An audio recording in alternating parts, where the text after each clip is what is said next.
Hi, I'm Venitra.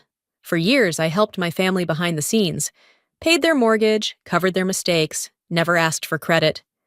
Then one day, I opened my laptop and found a fundraiser with my face on it. They said I abandoned them. But what if I told you they faked my signature to steal my house, rewrote my story at their anniversary party, and praised my company online, without realizing it was mine?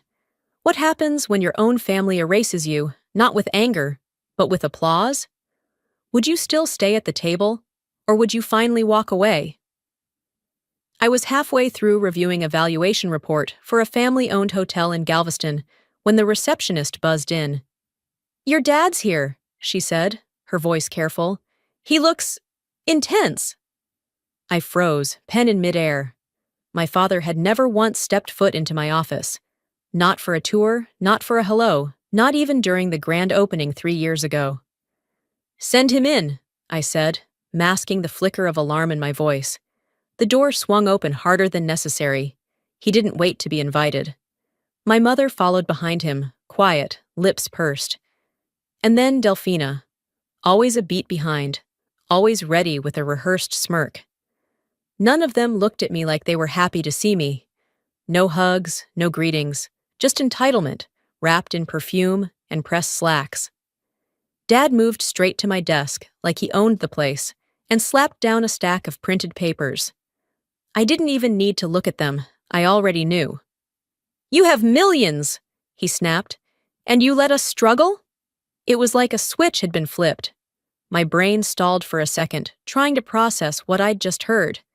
"What are you?" Delphina cut me off, voice dripping with sweet condescension. She left her laptop open when I was over last week. I wasn't snooping. I just needed a charger, and it popped open. "I thought you'd want to know." My mother, calm and controlled as always, placed a hand on my dad's forearm. "How long, honey?" she asked. "How long have you been keeping this from us?" There was something rehearsed in her voice, like they'd practiced this little ambush in the car ride over. I looked from one face to the next, the air in the room starting to compress. This wasn't a concerned family. This was a boardroom coup. I picked up the top page. Account summaries, investment returns, tax documents. They had been digging. Dad cleared his throat and leaned in. "I want 10 million set aside for your sister. That's just for starters. A vacation home in Florida. We all need somewhere to get away. And I'm ready to retire. Effective immediately." I blinked. Not once. Twice. Still, the words didn't change. "I'm sorry. What?" "You heard me," he barked. "This is what family does. You didn't get here alone, Venitra. You wouldn't be anything without the foundation we gave you." I straightened in my chair, setting the papers down carefully. "Dad, where's this even coming from? You—" He raised his voice again.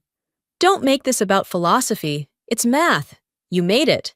Now it's our turn." Delphina sat down finally, legs crossed, looking completely at ease. She gave me that sideways glance that used to make my skin crawl when we were teenagers. "You were always so good at pretending to be humble." It was cute. "But now we know," Mother added. "We're not asking for everything. Just what's fair." I inhaled slowly, felt my fingertips graze the edge of the desk. Cold. Hard. Still mine. "I built this," I said softly, firmly. "Alone," Dad scoffed. "You weren't supposed to build it without us." The office fell silent. Even Delphina had nothing to add to that. They didn't come to thank me. They came to collect. That much was clear. I wanted to say something, anything, that would reset the room, bring it back to sanity. But when I opened my mouth, nothing came out. They were staring at me like I owed them oxygen. I didn't answer them that day. Not because I couldn't, but because I realized there was nothing I could say that would change how they saw me. I watched them leave my office like they'd just filed a tax return. Cold. Transactional. Like I was a vault that finally coughed up enough to be worth their time. Later that night, after the office had emptied out, I sat in the break room with a cup of stale coffee and silence thick enough to bite. That meeting dug up a memory I'd tried to bury under years of work and polite avoidance. It was a dinner years ago. I was 27 and halfway through building my firm, back when I had clients but still answered my own phone. Delphina had just dropped out of graduate school for the second time, blaming a toxic professor and misaligned vibes. My parents were stressed. Something about tuition payments and maxed out cards. We were at Olive Garden, cheap wine, reheated breadsticks, and family tension disguised as polite conversation. I remember putting down my fork and clearing my throat. I've been working with small businesses, managing a few accounts. I could help.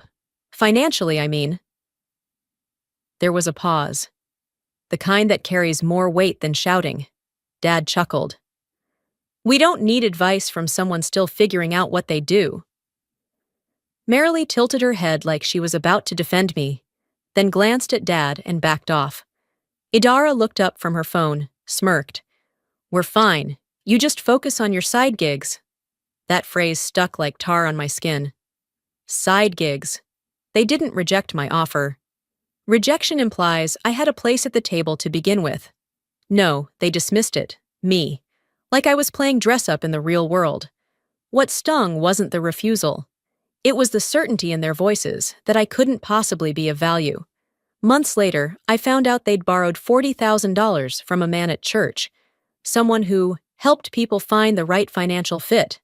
Turned out he was a slick-talking real estate broker who funneled people into high-risk loans. I didn't hear about it directly. I pieced it together while helping Mom organize documents for tax season. His business card was tucked behind a stack of unpaid bills.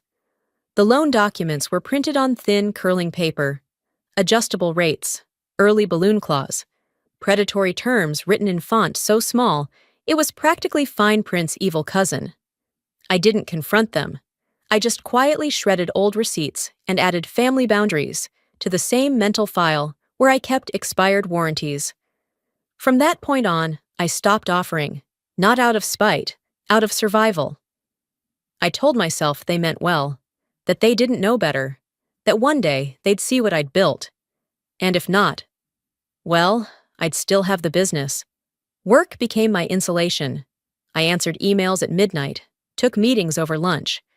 I over-delivered on everything because at least in business, results mattered more than bloodlines. But that dinner, that shrug, that was the blueprint for every interaction that followed. They didn't want help.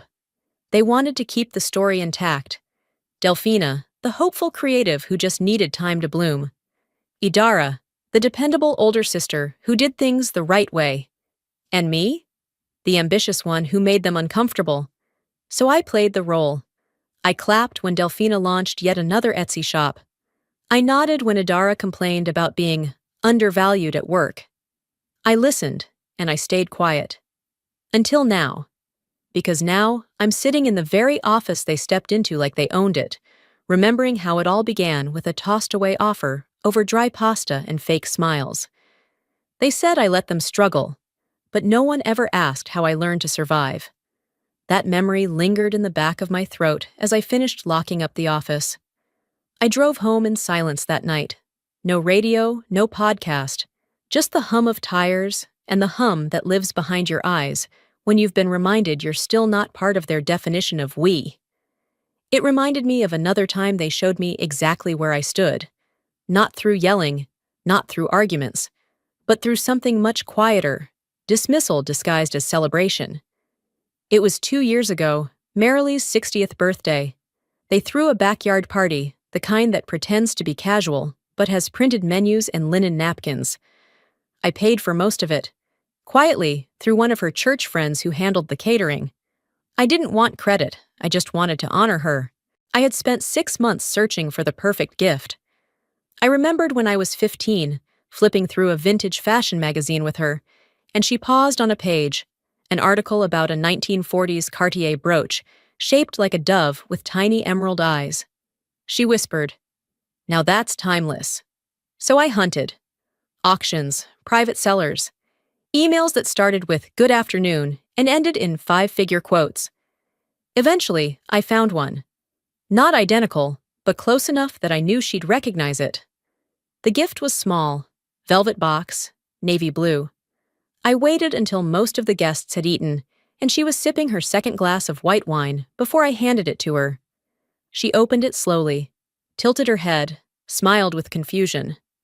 "Oh, it's cute," she said, holding it up between two fingers. "Looks like something from that flea market you used to love." Delphina cackled. "Maybe next time go with something from Nordstrom, not nostalgia." Someone else chuckled. "I don't remember who." "Doesn't matter." Marilee moved on, setting the brooch, still in its box, on a side table next to half-eaten cake and a crumpled napkin. She thanked the neighbor for a scented candle 10 minutes later, called it just divine. I didn't mention the price, or the paperwork, or that the brooch had been authenticated and insured. I didn't say it cost more than the backyard tent. I didn't say it reminded me of a moment when she once saw something beautiful and claimed it with awe. I left it there. Later that night, while helping carry dishes inside, I saw it again, now on a ceramic dish by the sink, untouched, still half-wrapped. I didn't reclaim it that night. That came later. Quietly. Like most of my damage control. 6 months later, I had it appraised and sold it at auction. $24,000. The buyer wrote that it was an excellent historical piece, elegantly preserved. I smiled at the irony, but what stayed with me wasn't the money. It was the message. It wasn't just that they didn't like the gift. It was that they couldn't believe it came from me. To them, anything I gave had to be either performative or accidental. There was no room in their story for me to be thoughtful, only strategic, cold, self-serving. That brooch became a symbol, not of luxury, but of how tightly they held their image of me, how unwilling they were to update the version of me they'd agreed upon long ago. After that, I started keeping notes. Not because I wanted revenge, because I needed record, because their version of reality was always louder than mine, and I needed something to remind myself I wasn't imagining it. They called it dramatic. "She always kept score," Marilee once whispered to a cousin. No, I didn't keep score. I kept proof. Because when someone shows you, again and again, that they're not willing to see you, it stops being hurtful. It becomes data. She thought it was worthless, I told myself, because I gave it. You can't force someone to value what they've already decided doesn't matter, and you can't teach someone to recognize gold if they're committed to thinking you only deal in plastic. That brooch was never about jewelry. It was about history. I didn't need the brooch to remind me of how invisible I was. The house was enough. About a year before that office ambush, my parents were on the brink of losing their home in Bastrop. Some refinancing scheme had gone sideways. The bank had stopped being patient. The tone of the calls changed. I heard it in Mom's voice, tight, measured. She never asked directly, but I saw what was coming. I stepped in before the foreclosure notice could arrive. Quietly. I created a holding company, negotiated with the bank, bought the property outright, and let them believe a miracle had happened. A favor from one of Dad's old connections, he'd said to his buddies at the VFW. We moved them into a small 2-story colonial in San Marcos, white shutters, a creaky porch swing, and a lemon tree out back that had seen better days. Delphina posted a video tour titled Our Family Home, Restored with Love. She panned the camera dramatically across the living room. "This place has history," she said, as if she hadn't just picked it up from Zillow a month earlier. Mom went a different route. To her church friends, the house had been an unexpected blessing. She'd smile and say, "When God closes a door, he opens a mortgage." I stayed silent. They threw a housewarming party. I stood near the buffet table, holding a plate I never ate from, watching Wendell tell a neighbor, "Got a great deal, knew the guy from my days at the mill." I felt my throat tighten, not from pain, but from restraint. That house cost me $432,000. They hadn't put in a dime. Still, they walked around as if their sacrifice had earned every brick. I kept the deed in my office vault, along with a folder labeled Contingencies. Not out of paranoia, just habit. One Sunday, a few months later, during dinner, Wendell picked at his meatloaf and said, "It's strange. The bank never sends me any statements for the house." Delphina didn't miss a beat. Maybe the house just loves us enough to pay itself. They laughed. Mom chuckled in that way she always did, when she was trying to diffuse something sharp. I didn't say a word.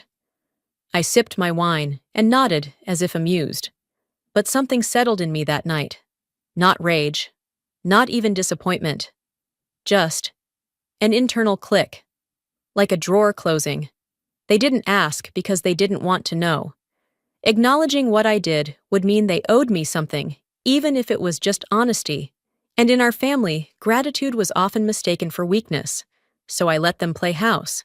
Let them decorate. Let them take photos on the porch as if it were some generational relic passed down with love.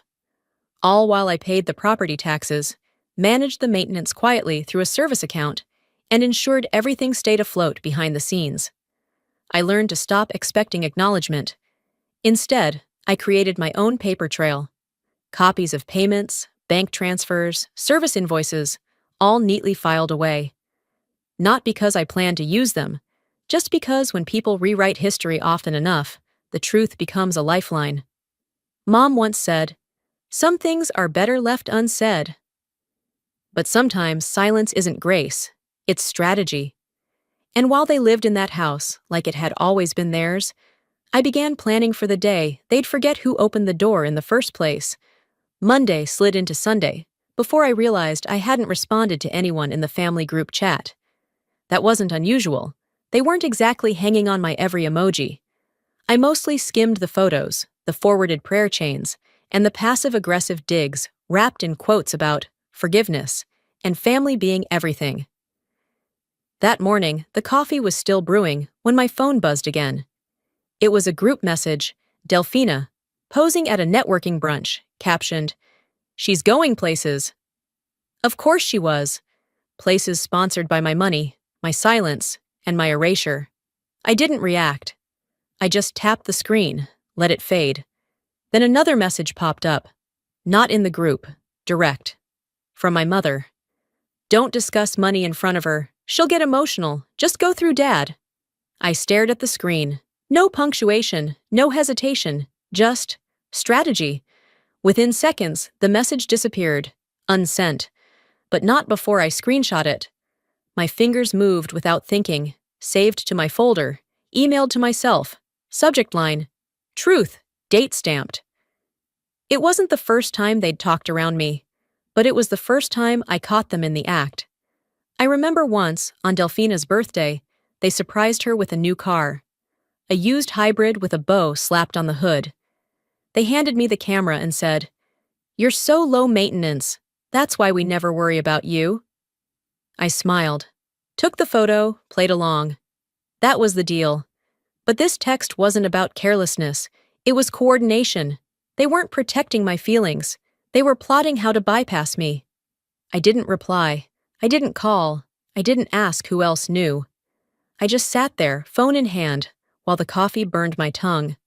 No one had ever actually called me unstable, but they never called me steady either. I was always the one they managed, smiled through. By the time Sunday dinner rolled around, I had already decided I would go, not to argue, not to perform, just to watch. The house smelled like lemon cleaner and leftover roast. Marilee greeted me with a kiss on the cheek, but her eyes flicked past me, already scanning the casserole in the oven. Dad didn't look up from the television. Delphina was on her phone in the corner, fake laughing at something on Instagram. We sat around the table like actors reading a script we'd grown tired of. I answered when spoken to, but never offered anything more than needed. I was taking notes. Who made eye contact? Who didn't? Who asked if work was going well? And who shifted the conversation the moment I answered? When I got up to grab water, I caught the end of a whisper. "Well, she always has been difficult." I didn't turn around. After dinner, I walked out without saying goodbye. No one called after me. No one noticed the file I had begun building. In my Google Drive, under Personal, I created a folder labeled Documentation just in case. Inside it, I dropped the screenshot. A copy of the email to myself. A brief description of the dinner. Names, dates, tone, reactions. Some people journal, I document. Because if you're going to rewrite history, I'll make sure the footnotes survive. They didn't say I was unbalanced. They said I was inconvenient. I wasn't angry. I was expected. That's the thing no one tells you about being excluded.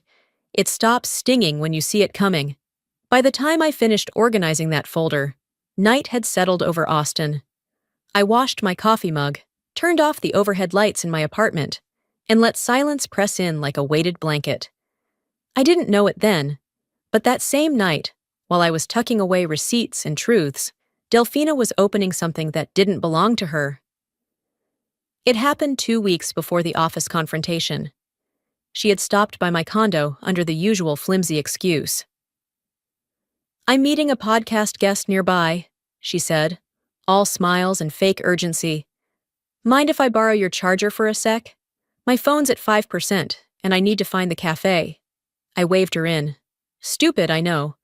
But after a lifetime of being accused of being cold, you start letting your guard down just enough to keep from confirming their narrative. She made a beeline for my office. I didn't follow. I trusted that my laptop was locked. I hadn't realized I'd left it open after reviewing client reports earlier. 15 minutes. That's all she needed. Later that night, I was brushing my teeth when I got a notification. "Your MacBook was accessed at 4:27 p.m. I paused. My stomach tightened. Not in fear, but recognition. I opened the system log, opened files. Account summary, Q1, PDF. Quarterly holdings, FY Master. Sticky note app. Asset, 22.4 MAUs, updated. It was all there. My entire financial footprint, sitting open like an unlocked diary. Every account I had worked years to build.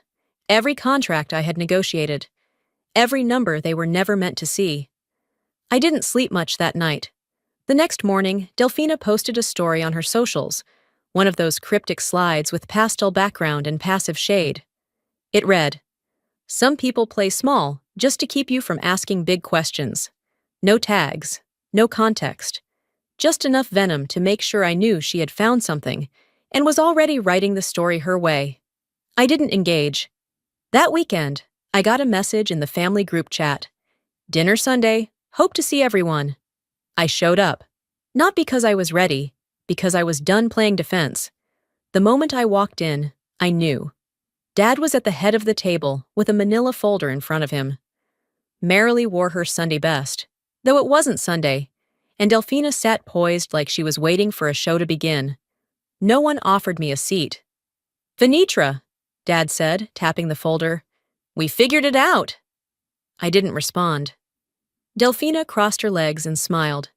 "You're doing well, like, really well," Mom chimed in, all faux concern. "Why didn't you tell us? Why keep something like that hidden?" I sat down slowly. Measured. Not because I was rattled, but because I refused to let them dictate the tempo. "You went through my files," I said evenly. Delphina leaned forward. "Technically, the laptop was open, and you let me borrow your charger." Wendell added, "That's not the point. The point is, you've got more than any of us imagined, and we're your family. We've supported you since day one." I almost laughed, not out of humor, out of disbelief. Supported? "You didn't come to ask," I said. "You came to take." No one corrected me. They weren't ashamed of the breach. They were furious that they hadn't found more. I stood up. "You don't get to invade someone's world and call it discovery." Delphina opened her mouth, but nothing came out. For once, I didn't slam the door when I left. That would have been too loud for the kind of lesson I was delivering. I just closed it, quietly, firmly, finally. 3 days passed. I didn't respond to texts, didn't open my email. I stayed in motion, client meetings, audits, 3 back-to-back Zoom calls, and let the busyness keep me from feeling much of anything. Then a message came. Not from Delphina or Mom this time, but Dad. One line. "Let's talk like grown-ups. Sunday, 6 p.m. Rudy's Diner. No, please. No apology. Just a command posing as an invitation." I almost ignored it. But some part of me, maybe the same part that still left a seat open at every milestone dinner, agreed to go. Not out of hope, out of closure. Rudy's was barely half full when I arrived. Faded booths, laminated menus, the familiar scent of fried onions and burned coffee. I slid into the corner booth, ordered tea, waited. They showed up 5 minutes late. Wendell first, then Delphina, then Marilee. No one smiled. Dad placed a thick envelope on the table, like it was a contract closing. "We've had a lawyer draft something fair," he said, sliding it toward me. I didn't touch it. "Just look at it," Delphina pushed. "You'll see it's reasonable." I opened it, skimmed the first page. A family trust. They wanted $10 million transferred to a fund. Delphina listed as co-manager of my firm's public image strategy. I was demoted to silent partner, like they could retroactively rewrite my ownership. I placed the folder back on the table, flat. No. Wendell didn't blink. "You're doing this to your family?" I met his stare. "No. I did something for myself. You're the ones trying to erase it." Then it happened. He stood so fast the ketchup bottle toppled over. His voice, once gruff, now booming. "We built you," he barked. "You wouldn't have gotten a damn inch without us." A fork clattered to the floor 2 booths over. Heads turned. "You walk around like you invented the damn wheel, but we made you. You lived under my roof, ate my food, and now what? Act like we're strangers? Like we're beggars at your door?" Marilee's hand reached for his arm. "Honey, please." He yanked it away. "We should have cut you off at 16. You were always ungrateful, always acting like you were better." The diner froze. A teenager 2 tables over lifted her phone, pretending to scroll, but angling the camera just enough. I stood, not in a rush, not rattled, just done. "You made this about money," I said, keeping my voice even. "I didn't." Delphina looked up, her face pale now. "Ven," I shook my head. "No, you don't get to cry now." Then I turned and walked out, left the tea untouched, the paper untouched, and 3 stunned faces behind me. 2 days later, the video was everywhere. "Local man explodes at daughter over hidden fortune," clips spliced with angry comments. A few people recognized my name from Forbes. Some sided with him. Most didn't. But I never gave my version. I didn't need to. Because when you lose your voice around people long enough, you learn something rare. Silence doesn't mean surrender. It means strategy. The video storm hadn't even settled when the next blow landed. It was Monday morning. I had just wrapped up a client call and was sipping on a cup of burnt office coffee when my cell rang. Unknown number. Normally, I let those go to voicemail, but something told me to answer. "Ms. Venetra Cole?" the voice asked, clipped and professional. "This is Nathan with Chase Risk Management. We're calling to confirm the collateral loan finalized in your name last Thursday." I stood up from my chair without realizing it. "I'm sorry, what?" He repeated it slowly, as if maybe I just hadn't caught the words the first time. "We're confirming the $58,000 loan against the property at 319 Belgrove. Paperwork was processed and finalized last Thursday." My breath caught. That was the San Marcos house, the one I still legally owned through the holding company, the one my parents lived in, rent-free.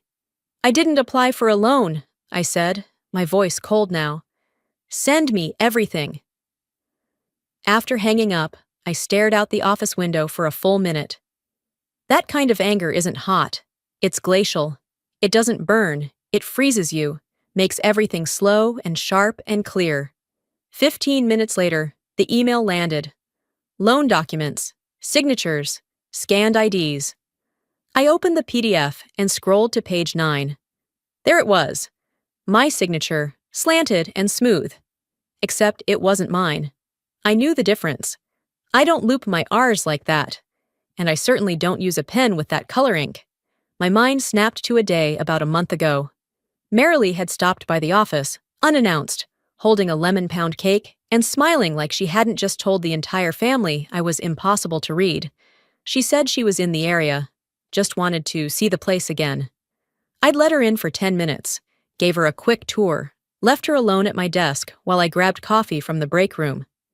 My printer had been on. My signature pad was plugged in. It wasn't even a clever theft. Just lazy, entitled. I forwarded the file to my attorney with a short note. That is not my signature. Please initiate a hold on all associated property transfers and begin protective filings. No theatrics, just facts. That afternoon, I drove to the house. Not to confront. To confirm. Marilee was in the garden, pruning a sad row of hydrangeas. I stepped out of the car, and she looked up like she hadn't seen me in years. "Venitra," she said brightly. "What a surprise." "I got a call from the bank," I said flatly. Her face didn't fall. It hardened. "Oh, that. It was just to help with some property taxes.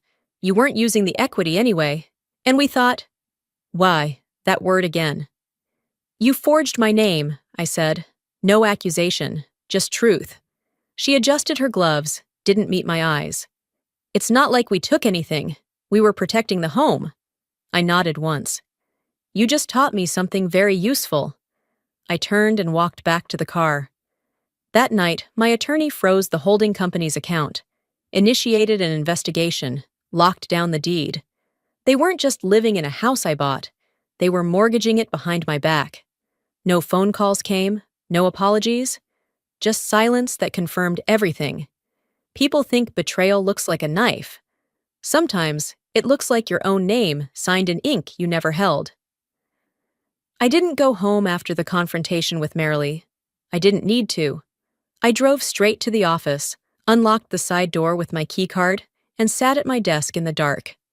The only light in the room came from the monitor as it booted up. I opened my banking dashboard.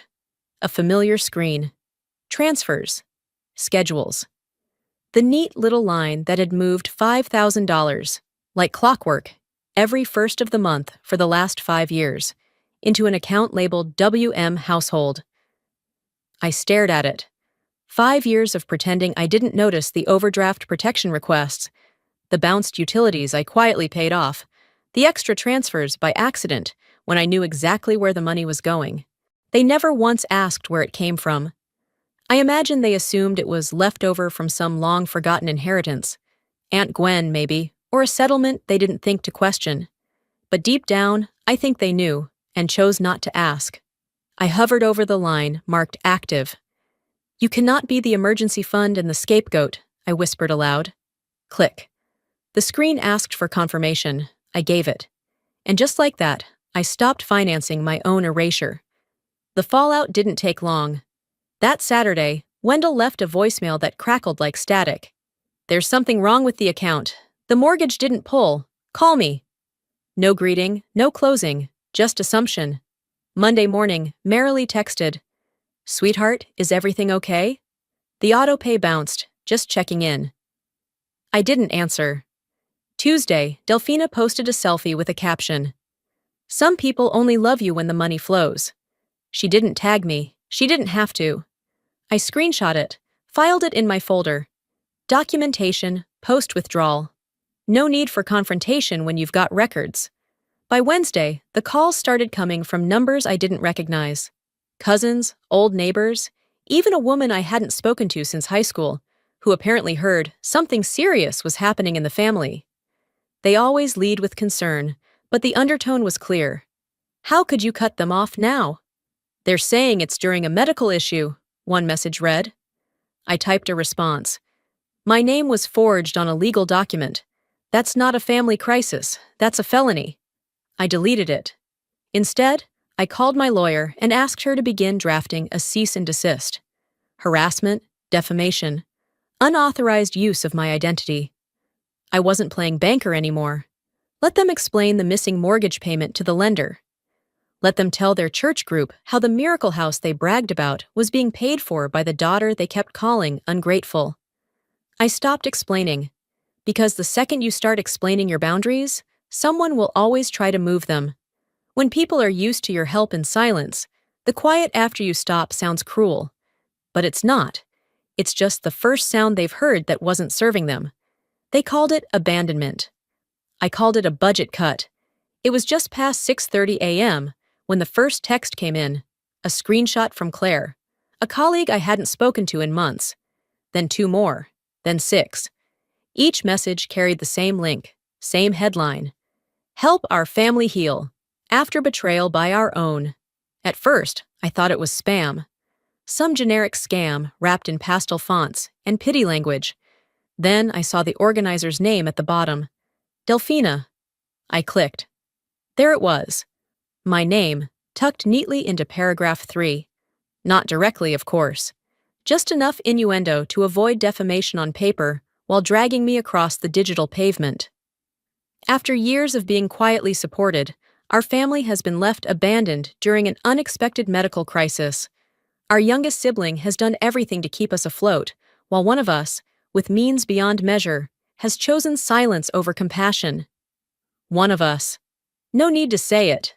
They knew who they were pointing at, and the photo, God, the photo. It was a cropped image from a vacation over a decade ago.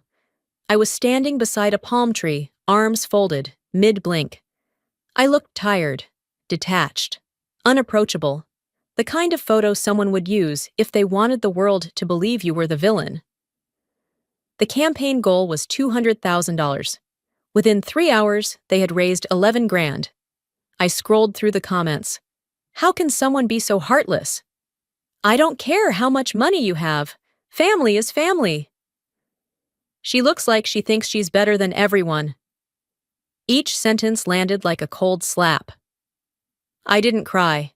I took a breath, opened a blank document, and titled it, Digital Defamation Archive.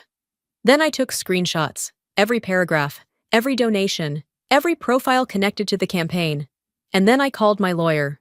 Copyright infringement, misrepresentation, public use of personal image without consent, I said. She didn't ask questions, just said, already downloading the source.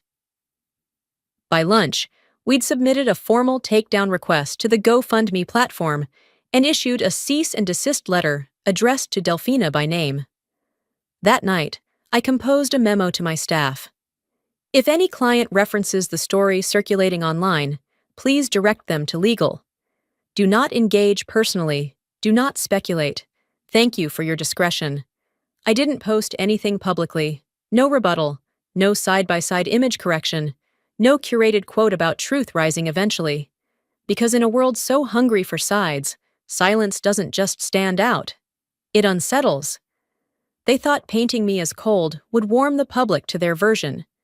They didn't expect that I had spent years building a reputation stronger than a caption. A few of my clients emailed anyway, short, supportive. One simply said, "We know who you are." And that, more than anything, reminded me why I never needed a defense committee. They didn't just take from me, I wrote in my notes. They rebranded me. In this world, reputation is currency, and they tried to bankrupt mine. But unlike money, reputation doesn't disappear when stolen. It waits, it collects receipts, it builds case files. And I was done letting their story sit uncontested. Truth doesn't need to shout, it just needs to be documented. The cease and desist had been delivered. The fundraiser came down 3 days later. No apology, no explanation, no acknowledgement. The silence was predictable by then, like clockwork. And still, I showed up to their 40th anniversary party. It was held in the church hall behind the same chapel I hadn't stepped foot in since college. Cream plastic tablecloths, mismatched chairs, centerpieces made from silk roses and silver spray paint. I helped secure the venue through a quiet phone call with Pastor Ray's secretary. They never asked how the deposit was paid. Of course not. They assumed, like always, it just worked out. I wasn't there for them. I was there for the record. There were dozens of guests, old family friends, distant cousins, a few faces I hadn't seen since the days when I still sat at the kids' table. Everyone dressed their best. Wendell wore a navy suit that strained at the shoulders, Marilee in blush pink, pearls at her collar. They looked presentable, like the kind of couple that others aspired to be, if you didn't know what lived behind the closed doors. I arrived late on purpose. I didn't want the greetings, I wanted the distance. During the slideshow, I stood near the back of the room. Pictures flashed on the wall, weddings, birthdays, cookouts, trips to Galveston, baby showers. I saw myself twice, once at age 12, holding a plastic trophy, the other in the background of a Christmas photo, barely lit.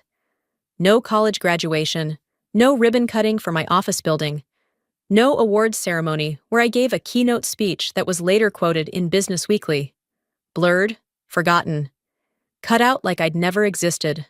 But I stayed, because someone had to. Idara took the mic to give a toast. She always had the voice for it, measured, confident, pleasant, without ever sounding warm. "Thank you all for being here," she began, and the room hushed.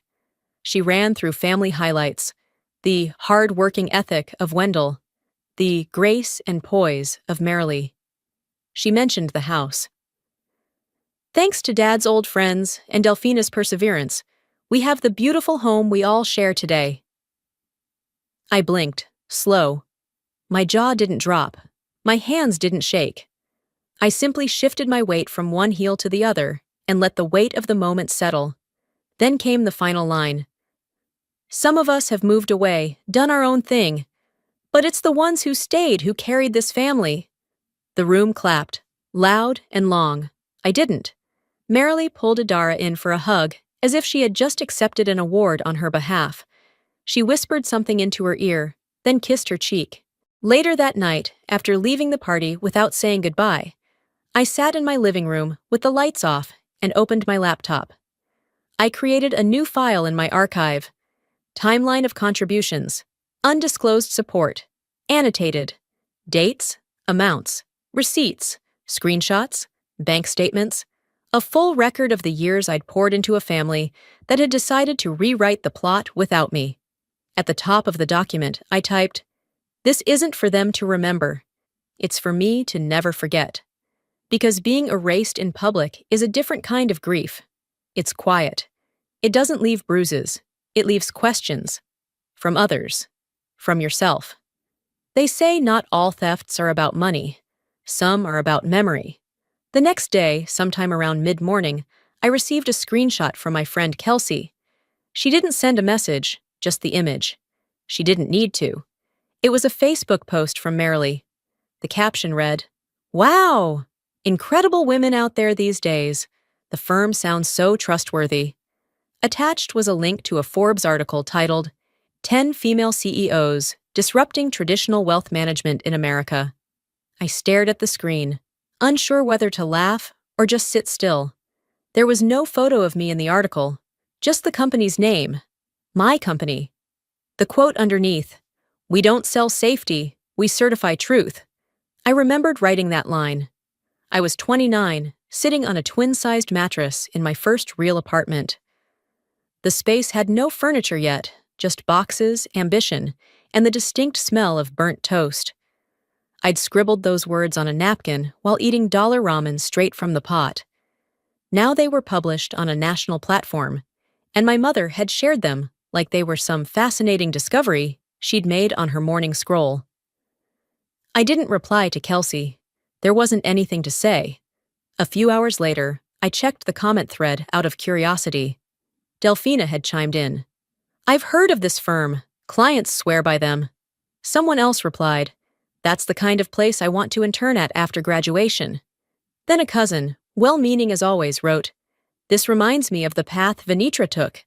Marilee responded, "Oh honey, this is a whole different level. This woman runs an empire." And there it was. I didn't feel rage. I didn't even feel sadness. Just clarity.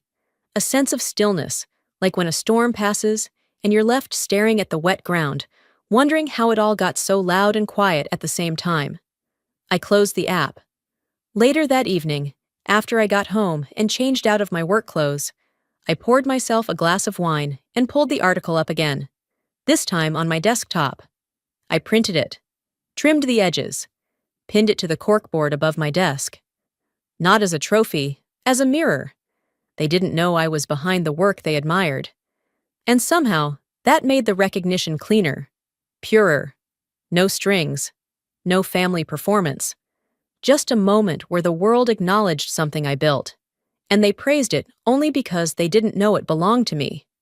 That night, I slept better than I had in weeks. I didn't need them to see me anymore. They already had. They just didn't know it. Earlier that week, they clapped for Delfina's staged tears. Now they clapped for a nameless woman they didn't realize was already seated at their table. It was like watching people admire a building while refusing to admit who poured the concrete. The difference is, I remember every brick. I built it.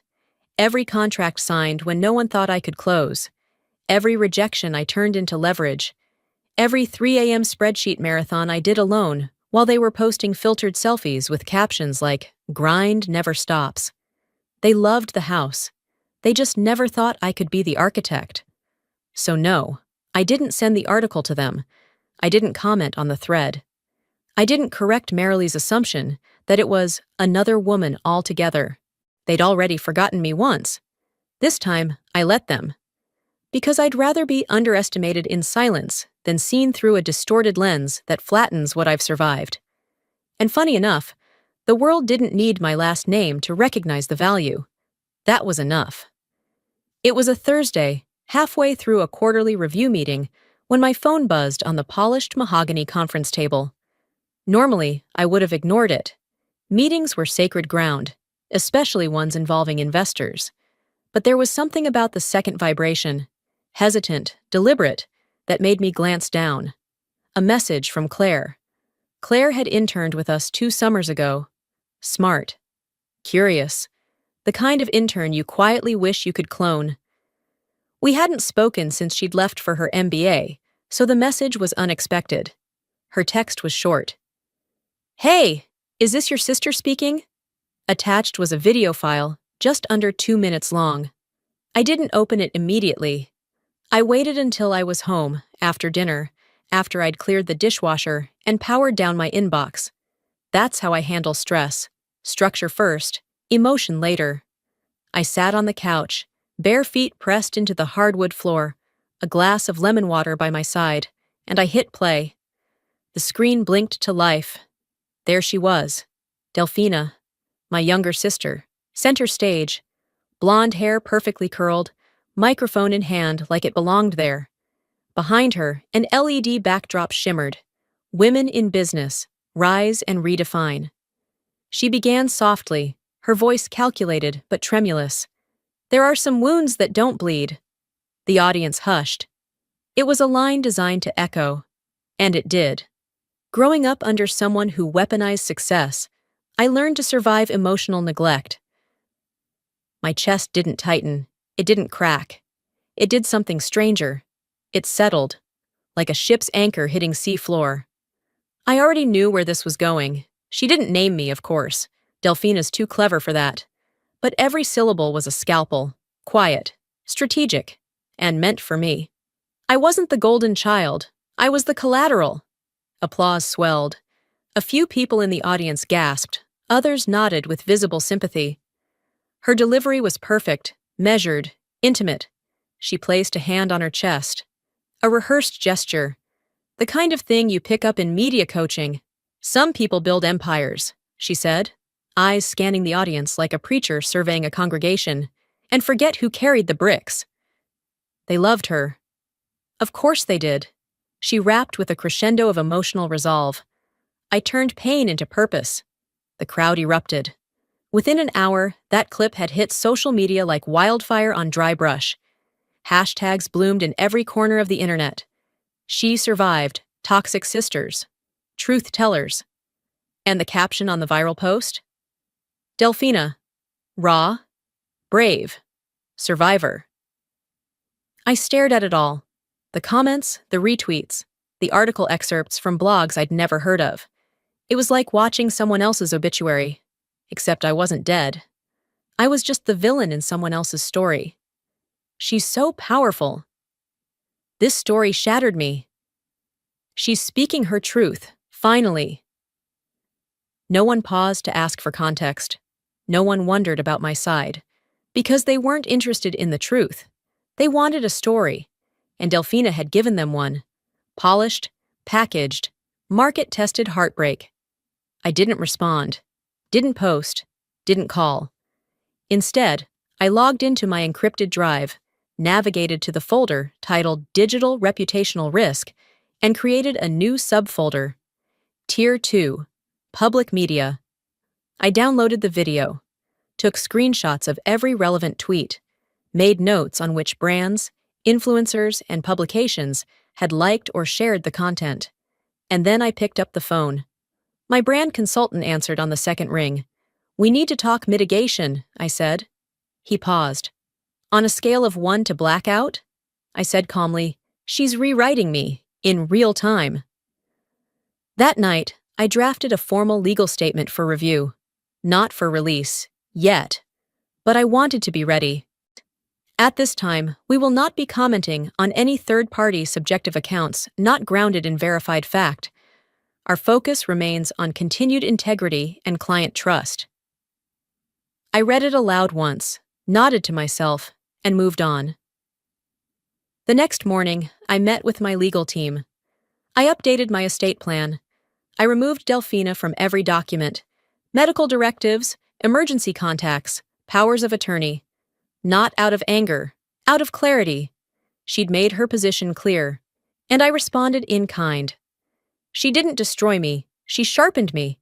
If you shout loud enough, people cheer, even if what you're saying isn't true. But truth? Truth doesn't chase the mic. Truth endures. Let them take the applause. Let them pass judgment. Let them write hashtags on sand. Because the real things, the facts, the archives, the legacy, live beneath that noise. In the end, they took everything but the truth. And I still had that. It was just after 6 p.m. on a Monday when I pulled into the driveway. The sky was already beginning to dim, a soft winter dusk settling over the street, headlights from passing cars cutting through the stillness. I had just wrapped up a client meeting, the kind that doesn't drain you because of the workload, but because of the performance. 2 straight hours of navigating skepticism so refined, it almost felt like politeness. The kind of meeting where every sentence is an uphill climb until suddenly, about halfway through, they realize you actually know exactly what you're talking about, and everything shifts, not in words, but in posture, in tone. You can feel it. By then, though, you're already tired. I killed the engine, grabbed my bag, and made the familiar walk to the front door. On the way, I stopped at the mailbox. Bills, flyers, a magazine I never subscribed to, and one envelope that made me pause mid-step. Cream-colored, thick, real stationery, the kind that whispers importance before you even see what's inside. Hand-addressed in a slanted, flowing cursive that tugged something in my memory. No return address. But I didn't need one. I stood in my kitchen, my coat still on, briefcase still at my side, turning that envelope over in my hands. I knew that handwriting. It had been years, but I'd know it anywhere. And Selma, my mother's older sister, the one who never raised her voice, never interfered, never got in the middle of anything. She was always there, but quietly. Too quietly. She attended events, sent gifts, asked careful questions that didn't lead to hard answers. Always present, but rarely engaged. She didn't pick sides, she picked distance. Or so I'd thought, until now. I opened the envelope with care, breaking the seal as if it might contain something living. Inside were 2 pages. Handwritten. Blue ink. Each line evenly spaced, like she'd written a draft first and copied it slowly, deliberately, onto the final version. I sat at the kitchen counter and read. I watched you grow. Quiet. Exact. Careful not to need too much. The first line hit me like oxygen in a sealed room. I had to set the letter down for a second, just to breathe. I saw them take and take. I said nothing. I thought you needed silence, not defense. But I was wrong. You didn't need silence. You needed someone to say, "I see you." My eyes stung. Not with tears, exactly. Just that heat you feel when something gets past your armor. She wrote about birthdays forgotten, about holidays I hosted, but went unthanked for. She mentioned the Thanksgiving I catered when Mom's back was out, the baby shower I paid for when Rachel couldn't afford it, and didn't get invited to. She remembered the way my name was spoken at family gatherings, not with pride or curiosity, but with vague discomfort, like I was a shadow at the edge of the picture frame. And then she wrote a sentence I'll never forget. You didn't stop loving them. You just stopped letting them write your name in pencil. That line. God. I read it again and again until it stopped feeling like just a sentence and started feeling like something had shifted inside me. Like something that had been tight for too long had finally let go. And Selma didn't apologize. Not exactly. She didn't ask for forgiveness. She didn't offer justification for her years of silence. And that's what made it powerful. She wasn't performing. She was confessing. Not out of guilt, but out of recognition. She didn't rush to explain. She just told the truth. And sometimes that's more sacred than any apology could ever be. When I finished, I sat with the letter in my lap for a long time, staring at the floor. The kitchen was quiet, except for the hum of the refrigerator. There was no sadness, not really. Just that slow, heavy exhale that comes when something you've carried for a long time suddenly becomes a little lighter, even if only by an ounce or two. I didn't call her. I didn't text. There wasn't a number in the envelope, and I took that as a sign. If she wanted thanks, she would have left a way to reach her. But she didn't want thanks. She wanted to witness, to say, I saw it, I saw you, and that was enough. I took the letter upstairs to my office and opened the drawer marked private, not legal. It was where I kept the things that weren't quite evidence, but were still real. Memory fragments, unofficial truths. I placed the letter gently inside. Before I closed the drawer, I grabbed a Post-it, scribbled a quick note, and stuck it on the envelope. I was seen, once, and that was enough. Because not every wound needs fixing. Some just need acknowledgement. Some pains aren't about resolution. They're about recognition. Some stories don't need to be rewritten. They just need to be told out loud by someone who didn't look away. And Selma hadn't defended me when I needed it most. She hadn't corrected anyone at those dinners when they told my story with me edited out. She hadn't spoken up when silence was the safest currency in the room. But she wrote it down. And that felt louder than any defense ever could have. Maybe healing doesn't come from the person who caused the injury. Maybe it comes from someone else entirely. Someone who saw the wound and didn't pretend it wasn't there. Someone who looked at the truth and didn't flinch. Maybe healing isn't always dramatic. Maybe it's quiet. A letter, a sentence. A moment where someone tells you, you weren't difficult, you weren't selfish, you weren't invisible, you were just misnamed. And maybe, just maybe, that's all I ever needed. The letter from Anselma stayed on my desk for 2 full days before I touched it again. Not because I was avoiding it. Not because it unsettled me. In fact, quite the opposite. It was a still point, an anchor. Just knowing it existed was enough. I didn't reread it. I didn't need to. Every word had already etched itself into some internal surface I hadn't known was still tender. Because that's what it did. It witnessed me. Not the curated version. Not the misremembered version filtered through family lore. But the real version. The one who held her breath through years of silence. Who bit her tongue until it blistered just to keep the peace. The one who, until that letter, had accepted the rewritten narrative as an unspoken cost of survival. And Selma's letter didn't change history. It didn't make it all okay, but it did something I didn't realize I'd been waiting for. It shifted something foundational. And once it shifted, I knew exactly what I needed to do next. So, on Friday morning, with the city still waking and the light just starting to creep across the hardwood floors, I made a call. I spoke to the title company that handled the property in San Marcos, asked if the transfer paperwork could be done digitally. They said yes. I told them to prepare everything. No drama, no ceremony, just closure, quiet and complete. By noon, the documents were signed, witnessed, and notarized. No back and forth, no negotiation. The deed was officially transferred. The house in San Marcos, the one I had bought, furnished, and quietly financed, while letting others claim ownership, was no longer mine. The drive there felt different this time. No tension in my shoulders, no rehearsing conversations in my head. Just the hum of the engine and a surprising calm I hadn't expected. When I pulled into the familiar gravel driveway, I noticed something small but telling. The porch light was on. It was mid-afternoon, and the sun was high, but the porch light was still burning. A habit Marilee never managed to break, always leaving it on, as if someone might forget where to find their way back. They weren't home yet. I entered through the side door, using the key I still carried. The kitchen smelled faintly of lemon cleaner and whatever they'd had for dinner the night before. Pasta, probably.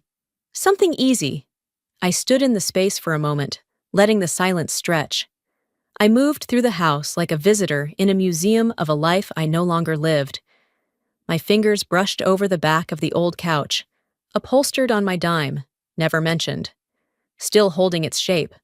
The family photo from their first day in our dream home, still hung by the stairs. Taken the day after I closed on the mortgage. I wasn't in it. I didn't touch anything, didn't move a single frame or fold a throw blanket. I just walked to the kitchen island and set down a sealed envelope. Inside, the property transfer documents, a letter, typed, signed, the only remaining key. The letter was brief, no embellishment, just finality. No lien, no rent, no future contact. You can stay. But the debt, financial, emotional, legal, is closed permanently. It wasn't a gift. It wasn't a gesture of goodwill. It was a boundary, written in ink instead of breathless arguments. I walked to the front door. Stopped, not because I was second-guessing, but because, for once, I wanted to feel the moment. To acknowledge that I was leaving not out of bitterness, but with clarity. A kind of clean goodbye. I stepped out and closed the door behind me. That sound, that simple, satisfying click, echoed louder than all the slammed doors that had ever come before it. As I walked to the edge of the driveway, I heard the familiar crunch of tires on gravel. Wendell's car, right on time. Marilee sat in the front seat, posture tight, eyes hidden behind oversized sunglasses.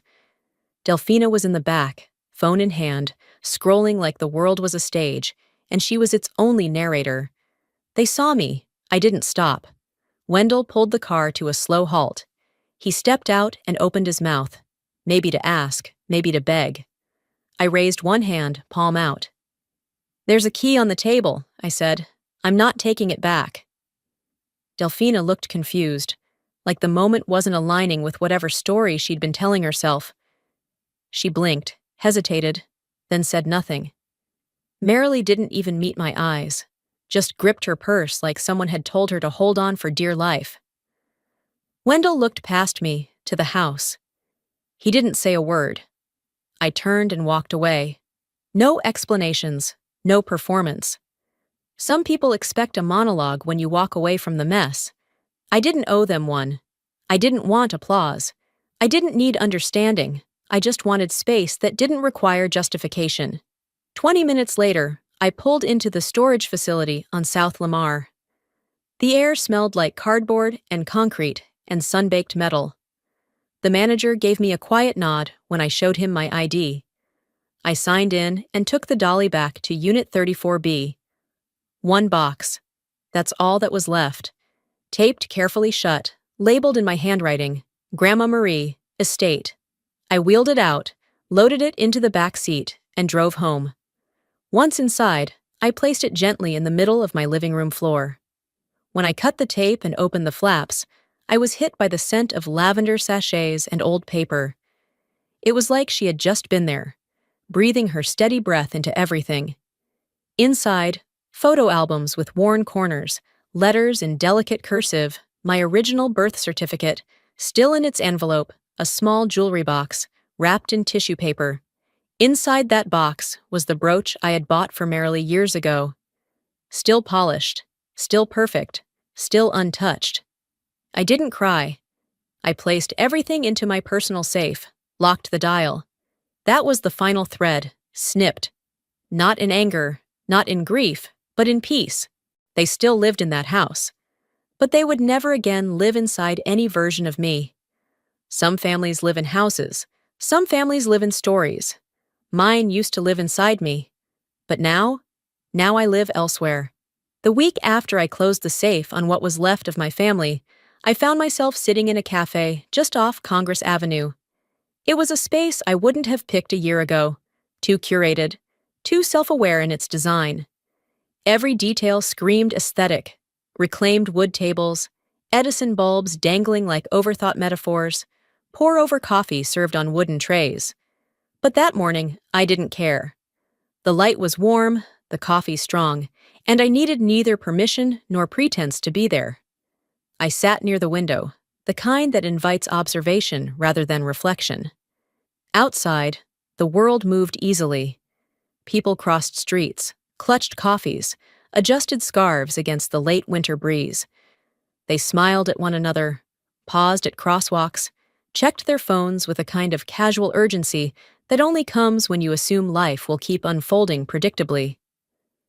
I opened my laptop, not out of necessity, but out of muscle memory. Work didn't demand me in that moment, but I let the screen glow to life anyway. Tabs blinked open, invoices awaiting approval, partnership proposals, editorial pieces referencing my last keynote. My company, my work, my actual tangible life. Proof that even if no one clapped, I had built something worth standing in. Across the room, a man in his late 50s sat with a young woman. His daughter, it seemed. They were sharing a plate of roast chicken. She was talking with animated hands, and he was listening the way people rarely do, without checking his phone, without planning his next sentence. Just listening. There was pride in his expression, not performative, not self-congratulatory, just real, steady, present. I didn't eavesdrop, but I caught fragments. He remembered the name of her supervisor, asked about a project she had mentioned 3 weeks prior. She laughed at something he said and leaned forward without noticing. It was intimacy without agenda, and watching it didn't make me sad, but it did make me remember. It took me back to another table, years ago. The first Sunday dinner after I'd signed my first official client. I arrived early, freshly pressed dress, bottle of Malbec in hand. Too expensive for my budget at the time, but I wanted to mark the occasion. I took the seat next to Delphina, who didn't look up from her phone once the entire meal. Marilee was busy praising our cousin Idara's new HR job. Wendell launched into one of his usual stories about something I'd heard him say before, nearly word for word. No one asked how my business was going. No one asked anything at all. Not even a polite "how's work?" Rachel had just passed her driver's test that week and received a standing ovation. I smiled through it all, not because I didn't notice, but because I did, and I knew no amount of success would ever matter in a room where I was never truly seen. I spent years trying to matter in rooms that had already finalized the seating chart before I even arrived. Eventually, I learned to leave those rooms. Not in anger, not in dramatic exits or grand confrontations, just in quiet refusal. Refusal to shrink, refusal to contort, refusal to prove. I closed my laptop gently and stepped outside. The air was crisp, carrying that distinct stillness of late winter. Cool but not biting, a kind of pause before the bloom. It felt like a season waiting to exhale. I walked without purpose, letting instinct guide me a few blocks down to a brownstone tucked behind a row of trees. My new office. It wasn't tall. It didn't tower or shout. No flashy signs, no street-facing glass. Just a clean, warm space with one polished brass nameplate inside the lobby. Venitra & Co. Private authentications and estate services. No fanfare, just truth. As I stepped inside, one of our interns passed me in the hall. She was young, all quiet ambition, and barely contained excitement. "Morning, Ms. Venitra," she smiled. "Just read your quote in Business and Balance. Really hit me." I smiled back, steady. "It wasn't a quote. It was my whole life." She blinked, uncertain how to respond. But she didn't need to. Some truths don't ask for validation. They just land where they're meant to. I didn't tell her what had been taken from me. I never do. Because healing, the real kind, doesn't require you to put your pain on display. It doesn't come from retelling the wound over and over again, waiting for someone to say you were right to feel it. Healing is quieter than that. It's sacred. It's personal. It's choosing to honor the scar, not to relive the blade. Later that day, I took the long way home. As I drove, habit pulled me into a familiar detour, past the old neighborhood. I didn't plan it. My hands just turned the wheel. The streets looked the same, but something inside me didn't. Through the trees, I saw the roofline of the San Marcos house. The shutters had been painted a new color. Marilee's once obsessive garden now looked half wild, the hedges overgrown. A new car was parked in the driveway. Delfina's, probably. The license plate frame read, Boss Babe. I didn't feel regret or nostalgia. I felt confirmation. That chapter had closed. I thought briefly of the time, age 33, when they made me sit at the kids' table again during a family reunion because there weren't enough chairs.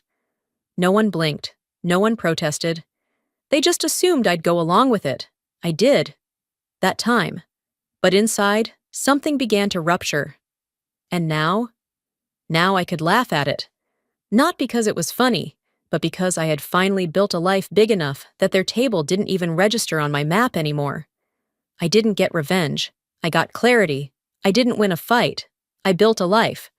I didn't get justice. I got peace. And peace? Peace is far more dangerous than rage. Because peace is sustainable. It doesn't need applause. It doesn't burn out. Closure isn't always a slammed door or a monologue shouted from a burning bridge.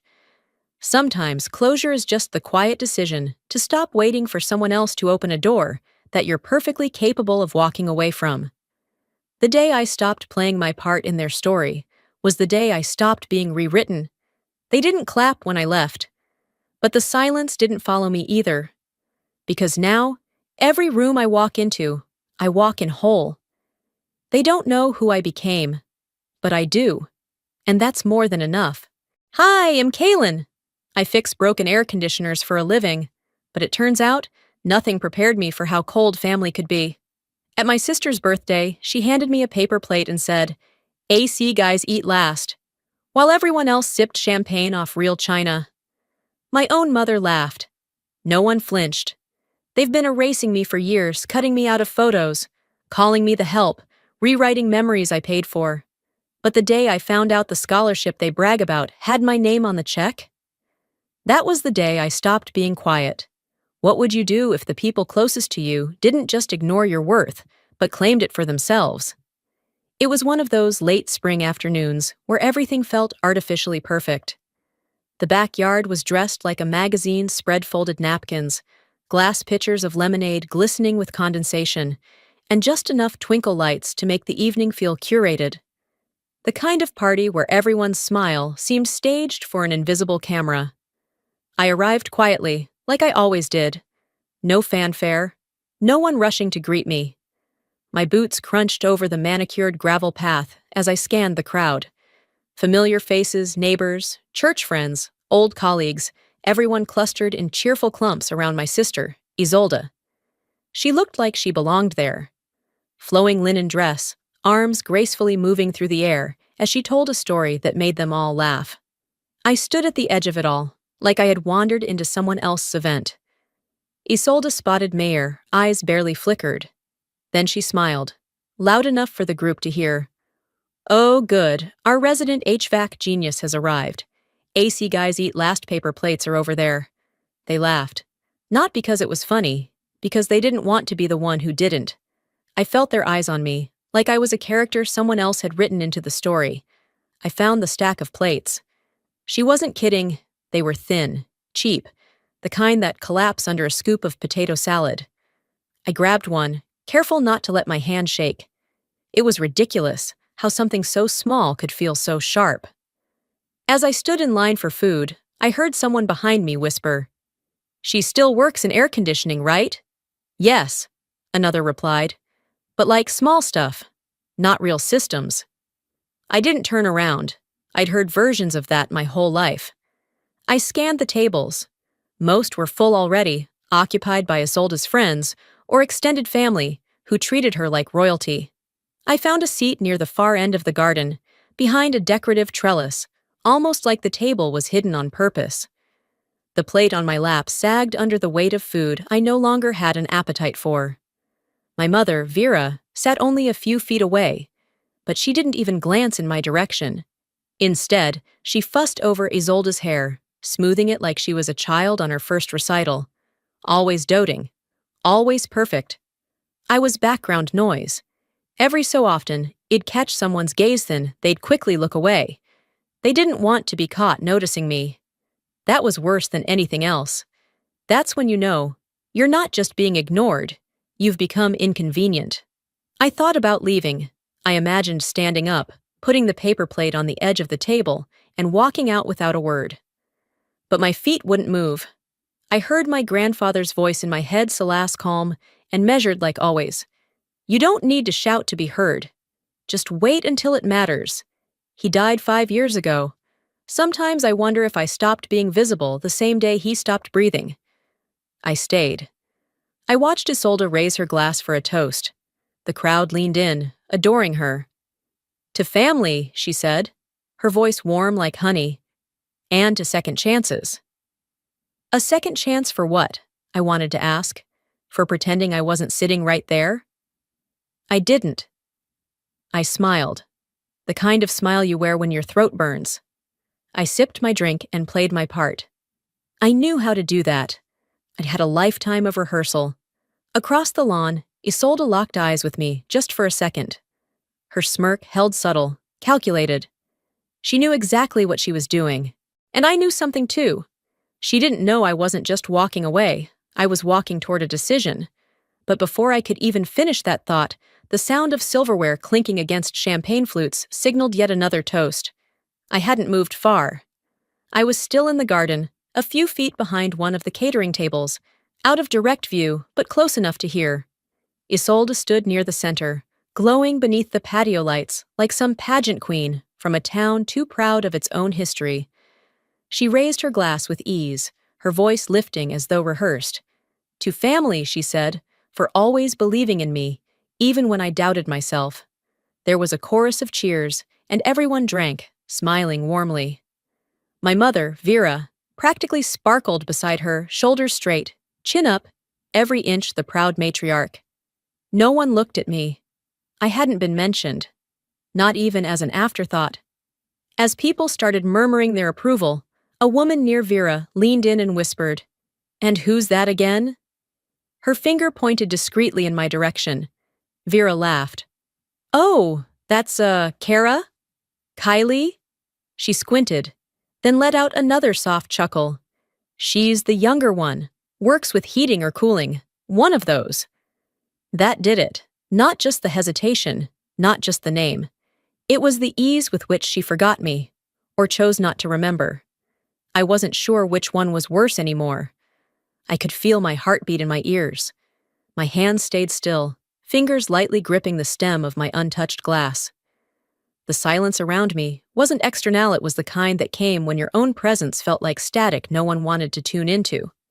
I stepped aside, weaving through bodies that didn't notice me, until I was standing near the edge of the pool deck. The string lights above hummed faintly, their glow too soft to cut through what I was feeling. I wasn't angry, not yet. It was something colder disbelief that no longer surprised me. I didn't expect to be celebrated. But being erased? That took intention. I turned back toward the crowd. Vera was still holding court, smiling tightly at another guest. I walked up to her, not dramatically, not demanding, just present. "Mom," I said calmly, "can I talk to you for a second?" She didn't even turn all the way toward me. "Sweetheart, don't ruin the mood. It's Isolde's night. It'll only take a minute." Her eyes met mine briefly. There was something between annoyance and embarrassment there.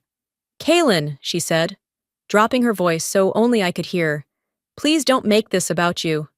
That sentence. The softness in it wasn't kindness, it was control. I nodded once, not in agreement, just acknowledgement. And I stepped back. A few people noticed the interaction. I saw their glances, the way their eyebrows rose slightly, then quickly reset into indifference. A woman I vaguely recognized from high school gave me a brief look, a flicker of sympathy, not curiosity. The kind of glance people give to a dog that's clearly been hit too many times, but still walks without limping. Then, as if on cue, Isolde lifted her glass again, this time directed vaguely toward my section of the lawn, and smirked. It was barely perceptible, but I caught it. That wasn't a smile of affection. It was victory. She knew I'd tried to say something, she knew Mom had dismissed me, and she liked it. I swallowed back 1,000 versions of things I could have said. Not here.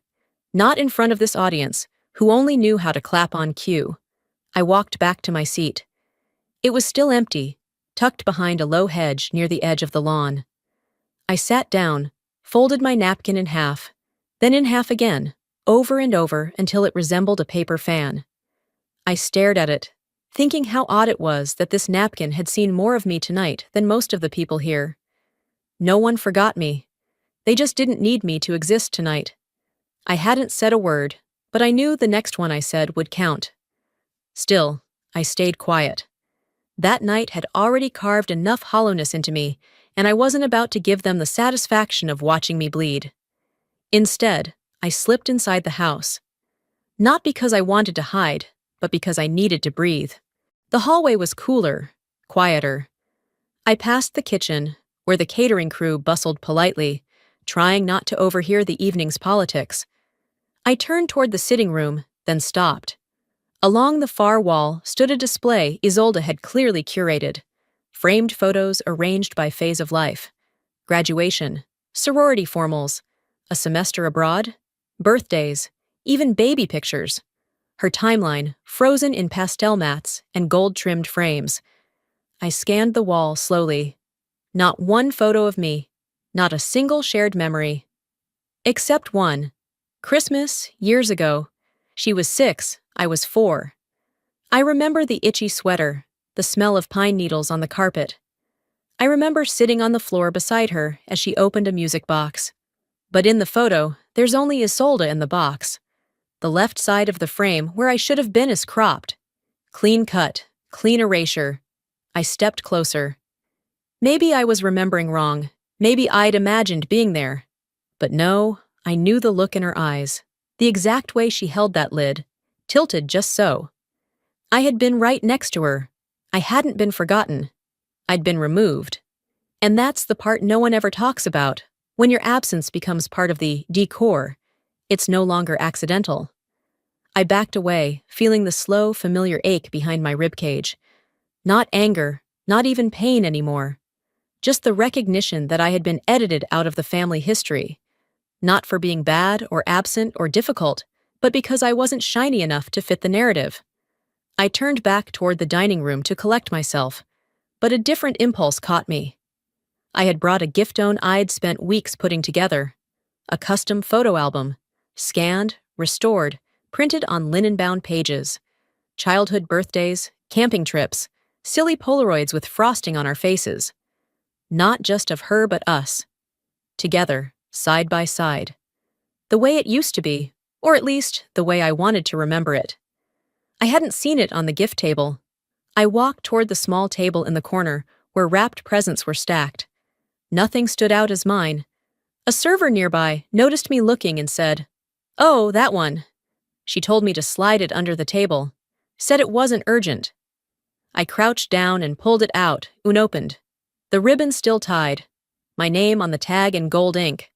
That was the moment I stopped lying to myself. This wasn't an oversight. It was a message. She never meant to open it in front of people, because it didn't fit the version of her life she was performing for them. I walked out to the back patio, beyond the edge of the party where the noise faded into cicada hums and distant cars. I sat, hidden behind the hedges, unwrapped my own gift, and opened the album. Photo after photo, each one anchoring a version of the past no one else seemed to remember. Me, holding her after she broke her ankle. Her wearing my hoodie on a trip to Galveston. Us in matching t-shirts from the county fair. Proof that I had existed, not just in the background, but in the center of things, once. I flipped another page and thought, when no one remembers your kindness, it starts to feel like betrayal to yourself to keep offering it. There wasn't sadness in that moment. There was clarity. I closed the album and slid it back into my bag. The party music shifted to something louder, faster. People were dancing now. I hadn't been missed. I stood, brushed the dust from my heels, and looked out across the lights and laughter I wasn't part of. I wouldn't play the kind one anymore. Not because I had turned cruel, but because silence hadn't protected anyone. It had only made me disappear. This ends soon. She thought it was just a game, but it played quiet long enough. As I re-entered the main garden, the air had shifted. The earlier glow of golden hour had faded into the crisp blur of twilight. People were mingling now, a little looser after a few rounds of wine and champagne. Laughter rose from the fire pit area. Someone turned up the music, but I didn't move toward the crowd. I stood by the far side of the patio, arms folded, watching Isolde command yet another moment. She clapped her hands and announced something about gratitude and legacy before walking toward a wooden easel near the back fence. Draped over it was a black cloth, and with exaggerated ceremony, she pulled it down to reveal a collage of frames photos, notes, names. Above the display was a sign carved into reclaimed wood, "To those who carried me here." The applause was instant. People leaned in to admire it, murmuring.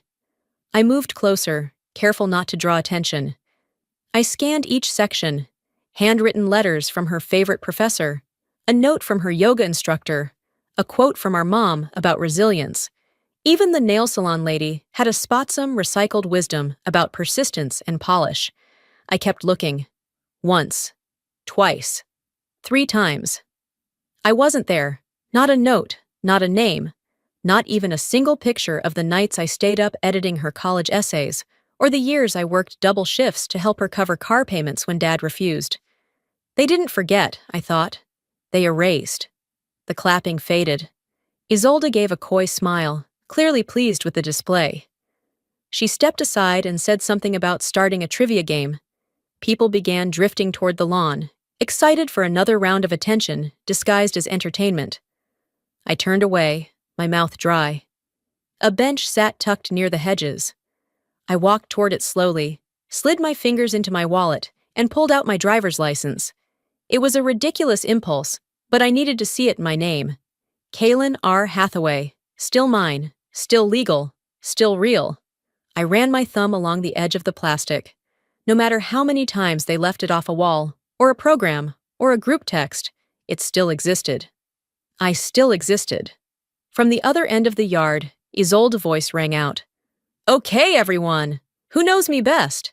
A few cheers followed. I stayed seated, watching from the shadows. She held up a card. First question. Who loaned me money during my freshman year when I couldn't pay for textbooks? I blinked. Someone yelled, "Vera!" Isolde grinned. "Correct!" The crowd clapped. I froze. It had been me. I remembered the wire transfer from my savings account like it was yesterday back when I was still on a tech salary and every $100 hurt. I never asked for her to say anything. I never even expected a thank you. But this? This was theft, not of money, of memory. Nobody turned toward me. Nobody asked. I stood, brushed my dress, and walked directly toward Isolde. She was laughing as I approached, glass in hand. When she saw me, her smile tightened. "If you keep rewriting the truth," I said calmly, "don't be surprised when I write my part back in." She tilted her head, mocking sweetness. "Relax. It's just a game." "No," I replied, voice low. "It's your version of history, and I've let you have it too long." She didn't answer. She didn't have to. Her silence was confirmation. I turned away, slowly, deliberately. I didn't want the crowd. I didn't need applause. But I wanted her to know I wasn't backing down. By the time I returned to my spot on the bench, I didn't feel shaky anymore. I didn't feel invisible. I felt clear. You can only be edited out of the story so many times before you stop waiting for the next page. And I was done waiting. I wasn't asking for recognition anymore. I was reclaiming ownership. As laughter and half-hearted compliments rippled through the backyard, I slipped away from the glow of the lanterns and the clink of wine glasses. There was a narrow stone path that curved around the house, partially hidden behind a line of potted ferns. Small garden lights blinked in and out of the shadows as I walked, each step pulling me further from the noise and closer to what mattered. The path opened into a small alcove where a folding table had been set up, draped in cream linen and adorned with branded pens, favor bags, and glossy brochures. There were framed certificates, 2 testaments to Isolde's bright future and the family's generational impact. But one plaque caught my eye immediately. The Silas Future Leaders Fund mahogany, gold-plated lettering, spotless. I stopped in front of it. My reflection blinked back at me in the polished finish. My name wasn't on it, but I didn't need it to be. They always thought of it as Dad's legacy, I whispered. But it was my signature next to his. I remembered that day. I had been 19.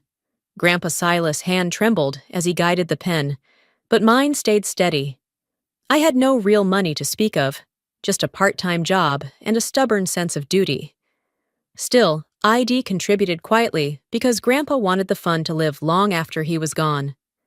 I'd filed every annual renewal, double-checked every transfer, kept the paperwork legal when no one else was paying attention. Isolde hadn't even come to the signing. She had a photo shoot or a party, one of those vague events that always took precedence. But no one ever remembered that. No one brought up my role. They credited Vera, they praised our father, they centered everything around Isolde if the fund had bloomed from their combined greatness. And I had let them. I hadn't corrected them. I hadn't explained. Silence, I was learning, doesn't just keep the peace, it allows history to be rewritten in real time. Every moment I stayed quiet, the truth got a little blurrier. Their version got a little bolder. I pulled my phone from my clutch and scrolled through my inbox. The subject line was still there, unread.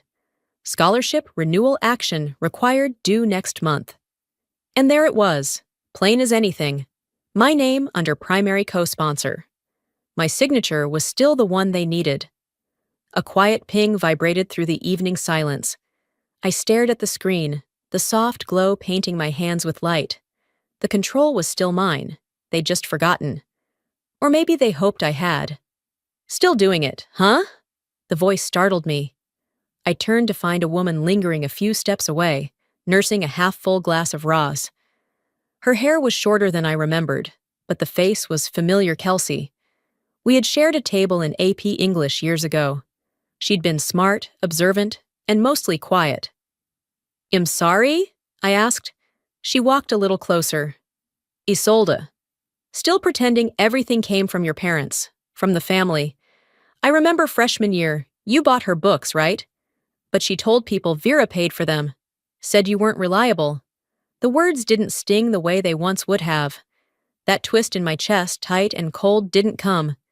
Instead, there was only clarity. It wasn't a misunderstanding. It had never been confusion. It was calculated erasure. The same kind of tidy rewriting that had scrubbed my name off the fund, off the family stories, off every contribution I had quietly made. Kelsey blinked, maybe catching the change in my expression. "Sorry if that was too much." "It wasn't," I said. "It was overdue." She offered a small nod and wandered toward the bar. I stood there a few moments longer, looking at the plaque not with pain, but with precision. Then I moved. I made my way to the edge of the yard, where a low stone wall framed a burbling fountain. The music was faint from here. I could still see Isolde through the trees, laughing beneath hanging lanterns, perfect angles for every selfie. She had no idea I was watching. For the first time, that didn't make me feel invisible. It made me feel powerful. I opened my phone again, created a new draft, and typed, "To the Silas Fund Board, I'd like to request a temporary hold on all scholarship renewals tied to my co-sponsorship, effective immediately. I will be re-evaluating current recipients based on updated considerations of character and integrity. Respectfully, Kaylin R. Hathaway." I didn't hit send. Not yet. But I saved it, and that alone felt like closing a circle I didn't even realize had stayed open for so long. like reclaiming a room I had quietly stepped out of years ago and locking the door behind me. Back on the patio, guests were gathering coats and thank you bags. The lanterns flickered as the evening drew in. I watched Isolde pose once more, smiling too hard, filters smoothing everything. She didn't see me in the dark, but I saw everything, and I no longer felt like the outsider at my own family's celebration. I felt like the storm gathering just beyond the light, calm, silent, and entirely mine to unleash. She tried to laugh me off the stage, but she forgot who built it. I didn't wander far, just far enough to stay in the shadows, to be forgotten, but not out of earshot. I stood under the pergola near the fence line, arms folded, sipping the last of my drink. Arlo stood beside me, quiet, calm. His stillness wasn't out of place, but I could feel the tension behind it. His jaw was set. His eyes never left the scene. Isolde stood on the small deck platform like it was her stage. Technically, it was. She had organized the entire party to celebrate her latest venture, which was vague on paper, but very loud in real life. There she was, all polished pride, holding the mic like a trophy and a flute of sparkling rose like a crown. She smiled no, posed for her audience. "All right," she called out, her voice drenched in honey and vinegar. "One final shout-out before we wrap up tonight." The chatter faded. Heads turned toward her. Lights strung across the patio flickered gently. The crowd leaned in. "To my baby sister," she said, voice rising slightly, "for showing up tonight with her handyman." A beat, then laughter, sharp, gleeful. Some of it half-hearted. The kind that said, "I don't get it, but I'm gonna laugh anyway." One person let out a shrill whistle. Another clapped once. My name was never spoken, but the target was clear. I felt it land like a slap that didn't sting me, but echoed off Arlo. He didn't shift, he didn't blink. But I saw it, heard it. And in that moment, he waited. He didn't speak for me. He didn't try to shield me. He waited to see what I would choose to do. I handed him my glass, and I walked. Every step across the lawn felt heavier than the last. But not with Ximeno. I was done with that. What weighed me down was the knowledge that I'd let her do this for far too long. Isolde had always found a way to make me small, always in passing, always with an audience. She didn't see me approach at first. Her back was half turned as she laughed, still basking in the afterglow of her joke. I stepped into the circle. The laughter died. I stood just close enough to smell the sickly floral perfume she used. God, that scent. It took me back to high school, when she'd spritz my pillows just to make me angry before bed. Always a joke, always a jab. She blinked at me. I didn't raise my voice. I didn't need to. "Mock me all you want," I said, steady and clear, "but don't drag Arlo into your insecurity parade." For the first time in a long time, she didn't have a comeback ready, just a flicker of confusion. Then she smirked, that trademark tilt of the head. "Hez a big boy, he can take it." I nodded once. "So can I. But I won't, not anymore." Silence, no applause, no gasps, just a quiet that carried weight. People exchanged glances, no one interrupted. I turned and walked away. I didn't need to stay for her reaction. I already knew it. She'd smirk, maybe roll her eyes, maybe whisper something biting to the person next to her. But I'd already won the only thing that mattered. I didn't shrink. Later that night, Arlo and I sat side by side on the back steps of my place, shoes kicked off, feet on the cool brick. The stars above were faint, barely visible past the trees, but the quiet was good. Clean. He leaned forward, elbows on knees, fingers laced. "I don't need her apology," he said finally. I looked at him, but I needed to see how you'd handle it. "And?" I asked. He turned his head toward me, no trace of a smile, just that grounded look he always had when something mattered. "You didn't flinch." A breath escaped me, slow. Not relief, just release. "I'm done," I said softly. Done cushioning her ego. Done making myself palatable. He nodded once, then leaned back against the railing, his gaze climbing toward the sky. We didn't say much else. We didn't need to. Later, in bed, I pulled out a journal I hadn't touched in almost a year. Most of the pages were empty, save for a few hopeful entries near the front. I turned to a blank one and wrote, "No more shrinking, no more silence, no more pretending." The pen lingered in my hand before I closed the journal. The words felt final, like vows. My phone buzzed on the nightstand a calendar alert. Family brunch at Isolde's 10 a.m. I stared at it, then deleted it. Instead, I opened my laptop and pulled up the draft email I'd written the night before. The one about the scholarship trust I had helped fund. I didn't send it. Not yet. But I flagged it. Labeled it high importance. Isolde would wake expecting my usual silence. She'd expect me to show up, sit through coffee, and perform civility while being talked over, dismissed, used as a backdrop to her own highlight reel. But tomorrow the chair would be empty. And the silence I left behind? It would be louder than anything I ever said. She played loud. I ended it silent. Sunday morning drifted in without fanfarino buzzing phone. No urgent emails. Just the low hum of a quiet city. I'd parked near my usual cafe on South Congress, a modest corner spot with good coffee and better silence.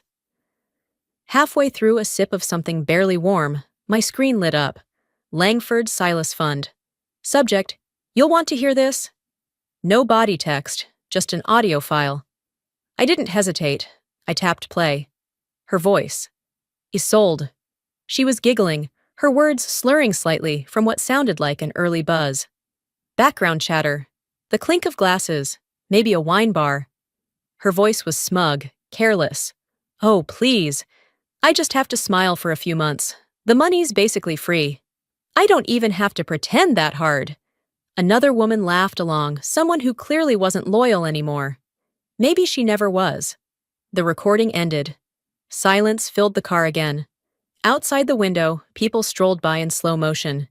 Inside, plates clinked behind the cafe glass. Life was still moving, but I had stopped. I didn't speak, didn't scream, didn't even blink. Because this wasn't just betrayal. It was mockery. Isolde had never respected the scholarship. She'd treated it like a performance. A role to play until the check cleared. But now the curtain had fallen. And someone who ever sent the file had made sure I had a front row seat. I didn't need to know who. All I needed was the truth. And now, I had it. I opened my email, fingers steady, and typed 5 calm, deliberate lines. I acknowledge receipt of the attached audio. I approve the immediate suspension of all scholarship funds under my co-sponsorship. Effective today. Please confirm receipt. Kaylin R. Hathaway. I hit send. And for the first time in a long while, I let myself breathe.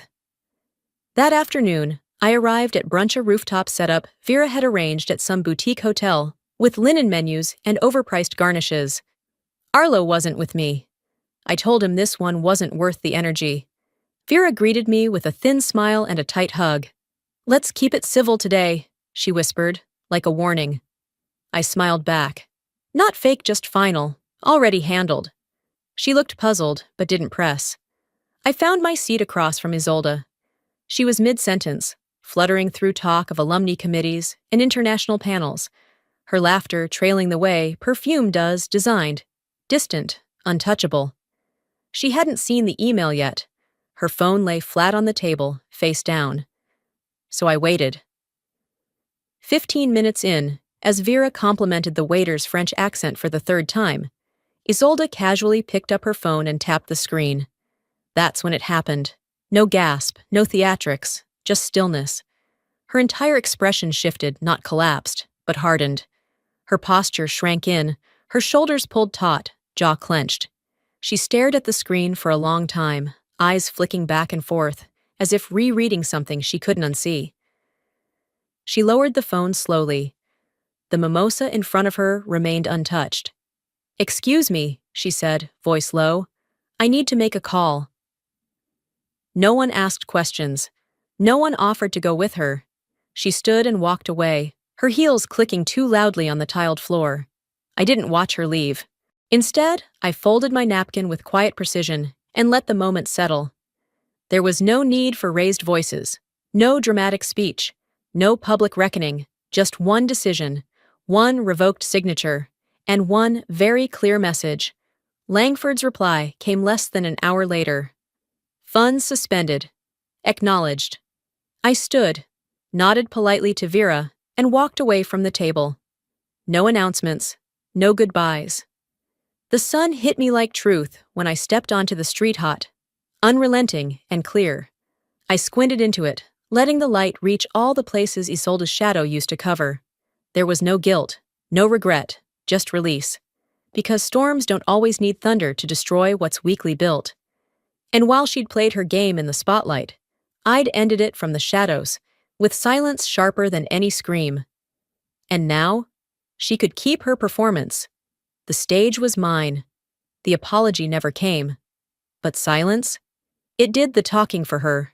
Monday looked like any other. I got up, put the kettle on, and fed the neighbor's cat, who barely acknowledged me. I watered the porch plants half-heartedly. Those succulents always looked on the verge of quitting anyway. Then I sat down at the table, my laptop already open like it had been waiting for me. There it was, still sitting in my drafts. The email. It wasn't a last-minute decision. It had been marinating for days, maybe even weeks. Every time I hovered over the send button, something inside me wavered, not out of doubt, but conditioning. That old reflex to smooth things over, to make sure everyone else stayed comfortable. Not this time. Subject: formal withdrawal of co-sponsorship Silas Fund. I didn't change a word. It was precise, factual, and unemotional. No accusations, no barbed sentences. Just the truth. I read it one last time and clicked send. No dramatic music cue, no deep cinematic exhale. Just a soft, internal shift like finally taking off a coat you didn't realize had been suffocating you. I stood up, opened the window, and let the breeze in. It wasn't victory, it was peace. 5 minutes later, Langford replied. Acknowledged. Will notify the applicant and board immediately. Short, cold, perfect. I gave a small nod to no one in particular, imagining him typing that response with the same tight professionalism. Across the city, I pictured her, Isolde checking her inbox. Maybe she was at her favorite caf. Maybe she was rehearsing one of her public speeches about leadership and resilience, and then just 6 sentences that ended the performance. I wasn't there when she read it. Didn't need to be, but I got a front row seat to the aftermath. That afternoon, she posted on her social media, polished, ambiguous, completely on brand. Due to unexpected shifts in funding, I've chosen to defer my program until next year, trusting the process, trusting divine timing. I almost smiled. The comments rolled in like clockwork. Proud of you for handling this with such grace. God's delays are not denials. Setbacks are setups. You've got this. Let them believe what they want. Because this wasn't about punishing her. It was about ending the story they all insisted I keep playing a role in. I wasn't stealing anything. I was finally reclaiming what was already me time, my energy, my boundaries. Later that evening, my phone lit up. Vera. For a second, I thought about letting it go to voicemail. But I knew better. Vera didn't call unless something was off script. I answered. Hello? She skipped the pleasantries. Did you do something to your sister's funding? Her voice wasn't angry, just unnerved, like the world tilted and she hadn't found her footing yet. I didn't rush to respond. Let her sit in it. Then, softly but firmly, I said, No, I did something for myself. That threw her. I heard it in the way her breath caught, like she was reaching for the next line in a script that had suddenly disappeared. For years, I'd been the fixer, the peacemaker, the one who nodded, who helped, who stayed quiet while they stepped on me with a smile. That person? She retired. I didn't explain myself, didn't offer details. I ended the call gently and didn't pick it back up, because I owed no one a defense for finally choosing myself. That night, the silence in the house felt different. Not hollow-earned. Arlo was working late, and I didn't bother with the TV. I didn't scroll or text or distract. I lit a candle, poured jasmine tea into a wide ceramic mug, and sat on the rug by the window. Outside, the world kept spinning. Porch lights blinked on. Someone walked their dog. A car idled at the stop sign before disappearing into the quiet. Inside, it was just me. But for once, that wasn't lonely. It was whole. Some storms come screaming through with lightning and fire. Others take their time seeping under the doors, through the cracks, dripping steadily until the foundation weakens and the walls begin to shift. That's the kind of storm we'd all been living in. But when the ceiling caves, no one gets to pretend they didn't see the water stains. Let them act surprised. Let them say they didn't know. I'll know the truth. I'll know exactly when the first drop landed, when I hit send.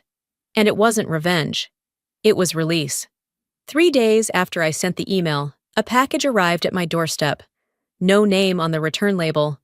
Just an address I hadn't seen in years, an old storage facility in Pflugerville I'd forgotten even existed. I brought it inside, opened it slowly. Inside, an old banker's box. Dusty, taped unevenly. Underneath a faded blanket was a manila envelope. No postage, just my name.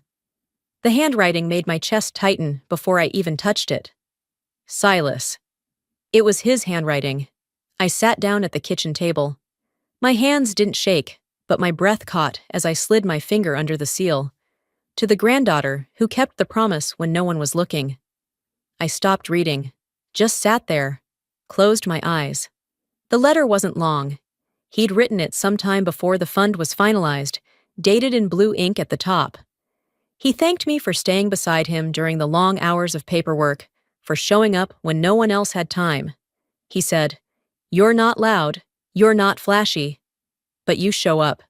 You follow through. That's how I knew you'd carry this forward. That's why your name is on the signature line, not theirs." I cried, but not the way I had before. It wasn't grief, or rage, or the sting of being ignored. It was relief. A release I didn't know my body had been holding for years. Later that week, word began to ripple through the family. Not because of me, but because Isolde's version of the story was starting to crack. Some cousin from Arkansas messaged me. What happened to Isolde's program? A distant aunt asked, why would Langford cut her funding like that? And then there was Vera. She called on a Thursday evening. I answered. "Kaylin, what did you do?" I waited. Let her question breathe. "I didn't do anything," I said. "I just stopped pretending. Can't we all just move on?" "I already have." There was silence on the other end. No outrage, no plea. Just the quiet realization that her usual tools guilt, image, family reputation didn't work on me anymore. That weekend, she sent an email invite, family reset dinner, let's heal together. I declined. Instead, I visited the scholarship office downtown. I handed them a framed copy of Silas' letter and asked that it be kept with the official records. "This belongs with the history of the fund," I said. "It tells the part no one else recorded." The receptionist gave me a quiet smile and nodded. I walked out of that building lighter, not because I'd won anything, but because I was no longer trying to be chosen by people who never intended to see me. That evening, Arlo and I took a walk through the park near my place. It was quiet, a few kids on bikes, the smell of grilled food in the distance. We passed a community center under renovation. A new sign was being installed, mentorship, growth, connection. Arlo looked at me. "You feel lighter?" I shook my head. "Not lighter, just clearer." We stood there a moment, watching the workers finish drilling the sign in place. I turned toward him. "Maybe it's time I invest in something better." He didn't ask what I meant. He didn't have to. Some scars don't fade, but they don't stop you from building with steadier hands. "Hi, I'm Maynard. My sister told me to go fix a vent somewhere else, then kicked me out of Thanksgiving. But that wasn't the worst part. The worst part was realizing it wasn't the first time she'd erased me, just the first time she did it out loud. They took my money, my silence, even my seat at the table, all while smiling for family photos I was never in. Now, I'm left wondering, How long had I been funding the life that didn't include me? And what happens when the quiet one finally pulls the plug? The air smelled like cinnamon candles and roasted turkey when I pulled into the driveway. Callista always went overboard with decor-matching gold napkin rings, ceramic pumpkin centerpieces, name cards even. I had parked behind Beckham's dark sedan, freshly detailed, not a smudge on the finish. Mine was dusty, tools still in the back from an early morning job. I sat there for a moment, hands resting on the steering wheel, watching through the windshield. Laughter filtered from inside. I could already hear Callista's high-pitched giggle, unmistakable. I glanced at the wine bottle on the passenger seat, an Oregon Pinot Noir. ED asked the wine shop to help me pick. It wasn't cheap, but it felt like something a respectable guest would bring. 3 days before Thanksgiving, and here I was, early, ready, dressed in my nicest dark jeans and a soft burgundy sweater, a small silver pendant around my neck. I'd even taken the afternoon off, left my crew with bonuses and clear instructions. No calls today. Today was about family. Or so I kept telling myself. Inside, I was greeted with a mix of glances, some warm, others evaluative. Callista floated across the room in a dress that probably cost more than my monthly rent in trade school. She hugged me quickly, her cheek barely brushing mine. "You made it," she said like I'd RSVP'd to a networking mixer. "Yay," I replied. "Wouldn't miss it." I handed her the wine. She raised an eyebrow. "Nice pick." Then she handed it off to Beckham without a second glance. He offered a half smile, and I caught the faintest flicker of confusion in his eyes, like he wasn't sure who I was. Marisur mother came out of the kitchen, wiping her hands on a towel. "Maynard, sweetheart, can you help slice the bread?" Of course I could. In the kitchen, I set to work. I knew my way around this counter better than anyone. It helped build it. Literally, financed the remodel 5 years ago when Mom's old countertops were chipping apart. No one mentioned that now. Callista hovered nearby, wine glass in hand, chatting with Beckham and one of his law firm friends. I reached for the bread knife just as she said loudly, "Can someone tell her to go fix a vent or something? This isn't a service call." The room quieted. A few chuckles, then silence. My hand paused over the cutting board. I didn't look up. I didn't have to. I could feel it, Beckham's awkward shifting, the friend's uncomfortable smirk, Mom's lack of response. No defense, no correction, just air thick with implication. In that moment, I became the punchline in my own home. I finished slicing, placed the bread into the warmed basket, and set it gently on the table. Nobody thanked me. Dinner was announced with fanfare.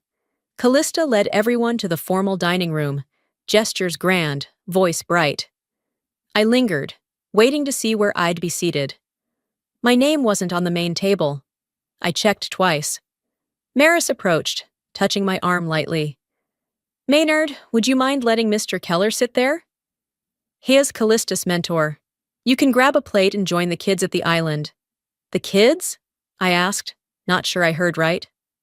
"The kitchen island," she said gently, as if that softened it. "You don't mind, do you?" I looked around. No one objected. Not Callista, not Beckham, not anyone.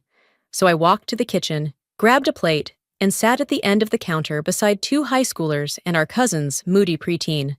From my seat, I could see the dining table. Polished, perfect, full of people dressed in tailored clothing, laughing like a magazine ad.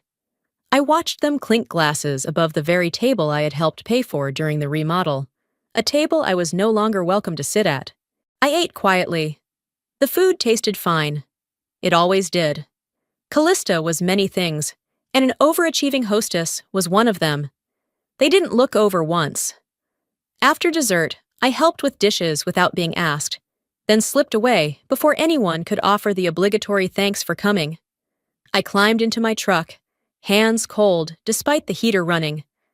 The neighborhood had gone still, porch lights flickering on, kids tucked inside, music playing faintly from another house nearby. I didn't cry.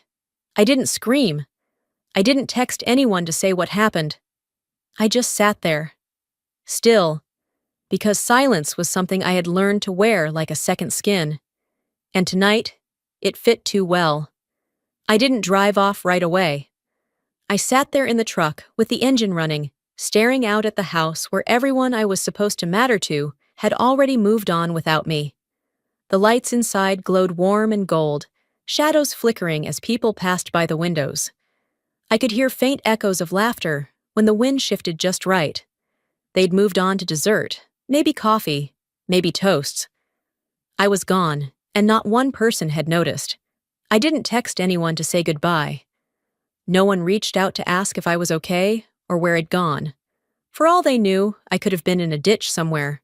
Or maybe they knew exactly where I was, right outside, but didn't think I was worth the trouble. My phone buzzed. For a second, I thought maybe, just maybe it was Maris, or even Callista. Maybe someone had come to their senses. It was Callista. I opened the message and read it once, then again. Next time, try not to look like HVAC. Kinda messed up the vibe. There was no emoji, no sarcasm tag. Just those words, short, clean, cruel. I didn't reply. I didn't delete it either. I just stared at the screen, letting the glow wash over my face. It felt like something inside me had shifted, but not broken. More like it rearranged itself, like a bridge giving way after too many years of unspoken weight. Instead of crying, I turned on the radio. Static. I flipped through stations until I landed on a classical piece I didn't recognize. Violins, maybe. Something slow and sweeping. I let it play in the background while I opened Instagram. I shouldn't have, but I did. Callista had already posted a full photo carousel. The caption read, "Grateful for every person at this table. Family is everything." Slide 1. Callista and Beckham, arms linked, both glowing like a Macy's window. Slide 2.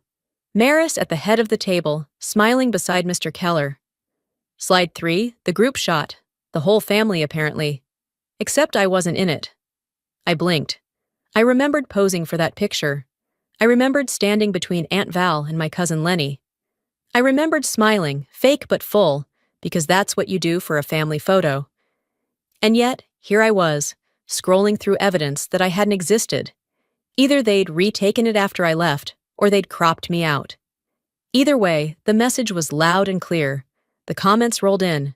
Such a beautiful family. Goals. Everyone looks so happy.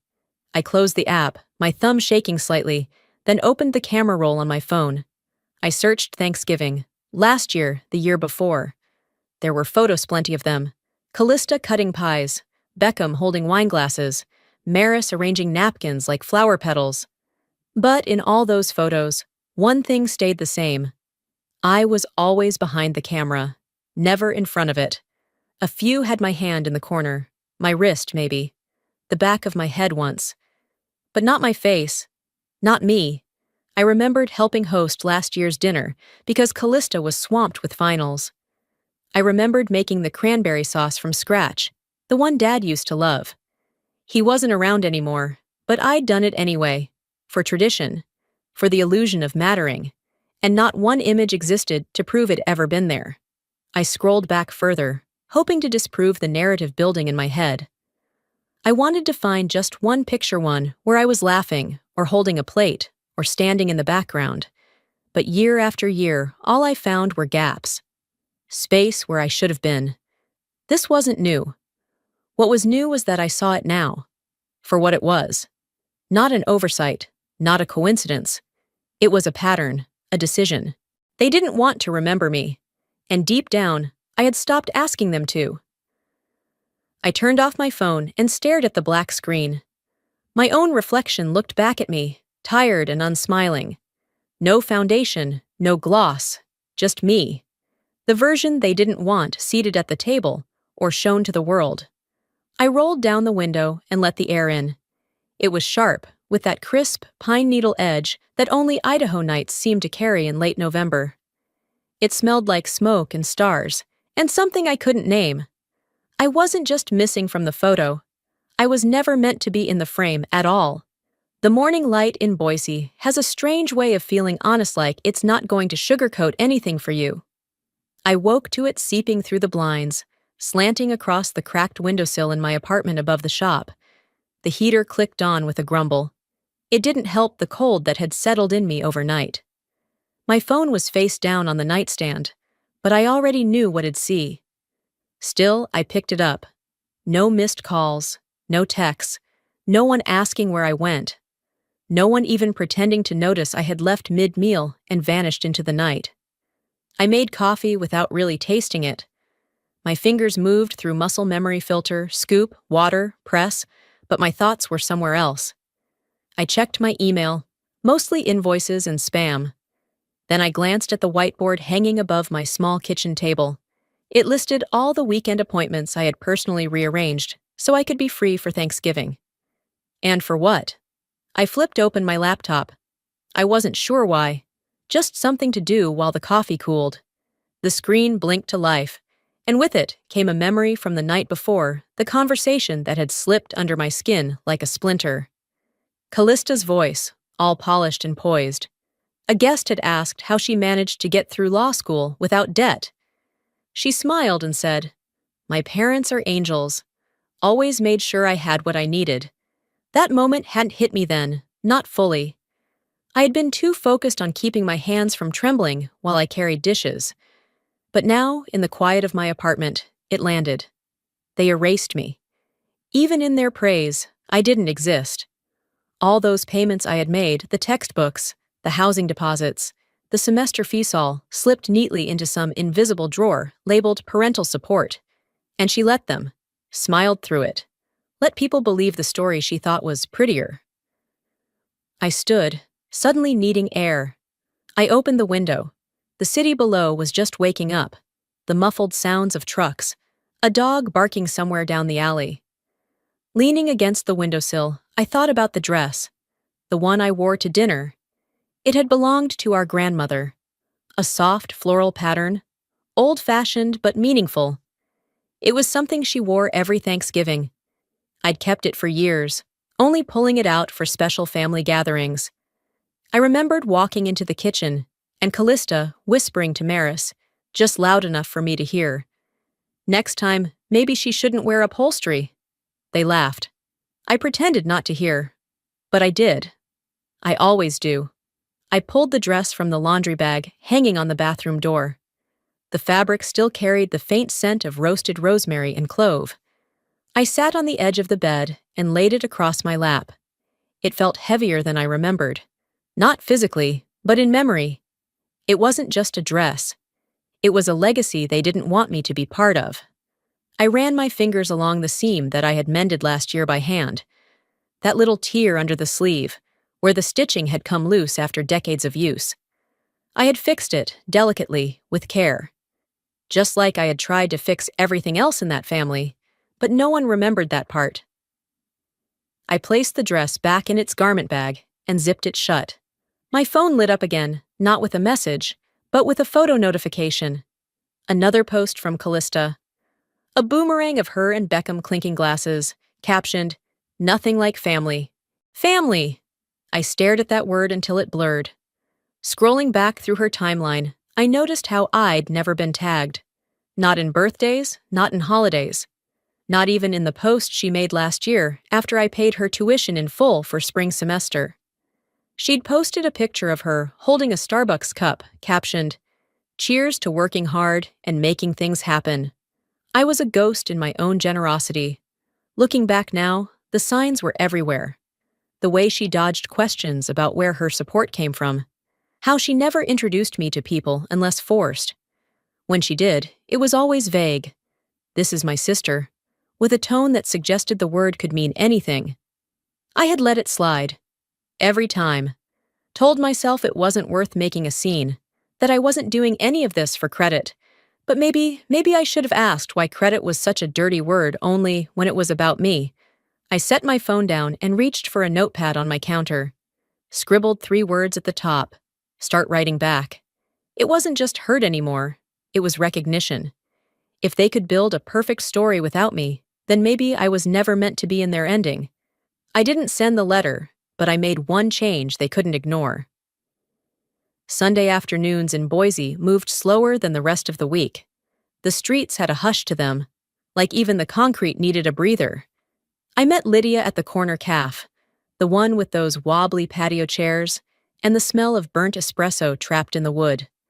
She was already seated with her latte, flipping through something on her phone when I arrived.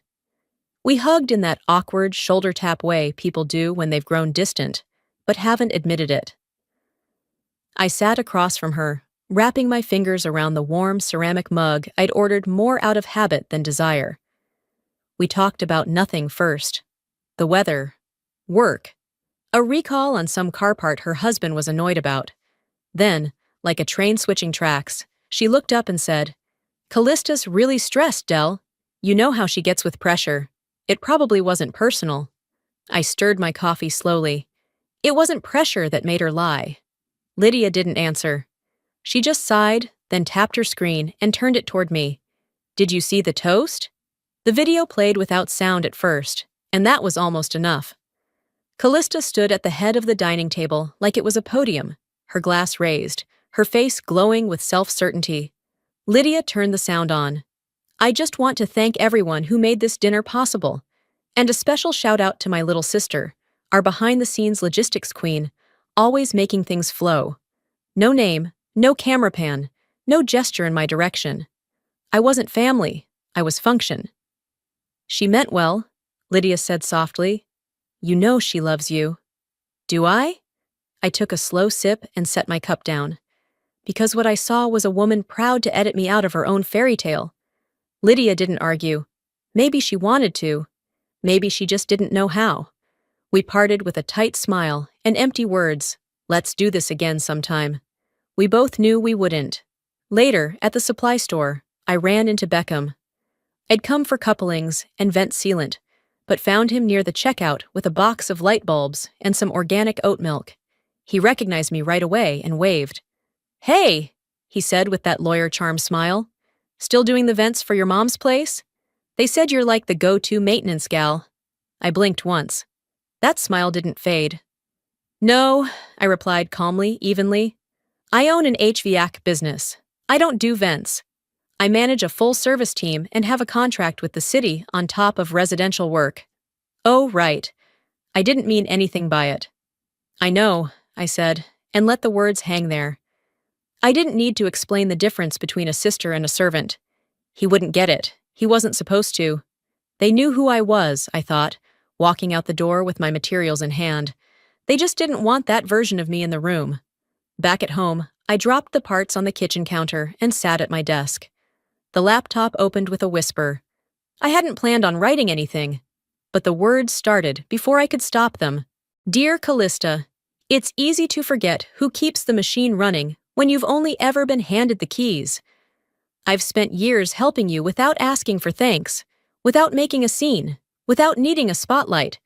But I won't stay invisible while you rewrite history. If you keep removing me from your narrative, I will remove my support from yours." I stared at the cursor blinking at the bottom of the draft. The screen glowed soft against the darkening sky outside. I read the message once, twice. Then I clicked save. Not send. Not yet. But it sat there. A digital boundary line. A mirror waiting to be held up. And in that silence between restraint and action, I found something I hadn't felt in a long time. Control. I didn't send the letter, but I made one change they couldn't ignore. It was nearly midnight when I sat down at my kitchen table, the hum of the fridge and the ticking of the wall clock my only company.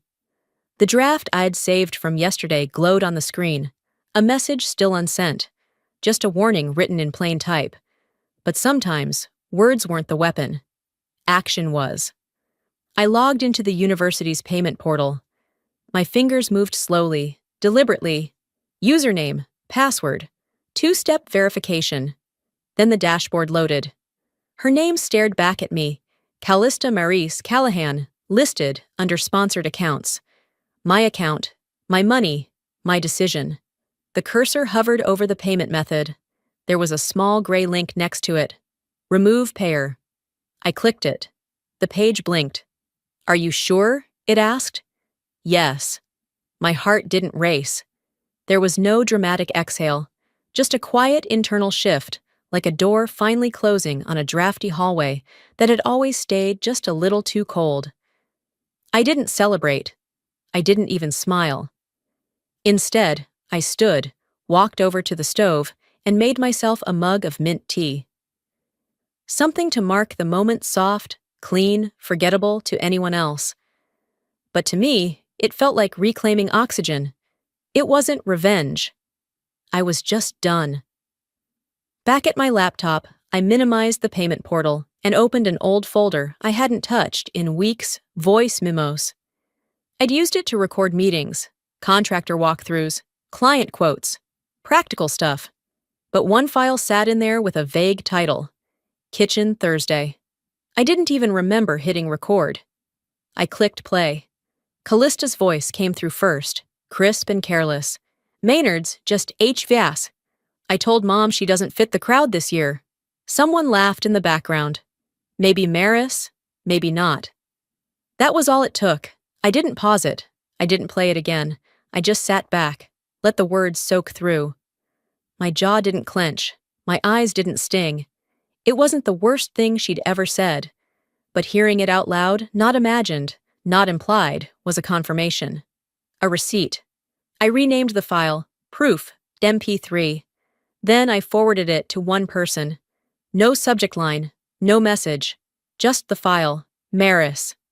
I knew she would listen to it. She always said she hated gossip, but never turned down a piece of context. I waited less than an hour. The phone rang. Her name lit up on the screen, same as it had every time she'd called me to ask for a favor, a ride, a check written without questions. This time, I let it go to voicemail. It rang again. And again. I picked it up on the fourth try. Didn't say hello, just waited. Maris' voice came sharp, already wound up. Maynard, what the hell is this? You listened, I said evenly. What do you want me to do with this? She was venting. She didn't mean it. She meant every word, I replied. She's your sister. She's your daughter, I corrected, because at that moment, I wasn't sure I still wanted to claim the title. Maris huffed. This isn't how family handles things. No, I agreed. This is how people who've been used without acknowledgement finally stop being used. I hung up. She didn't call back. The silence that followed wasn't empty, it was earned.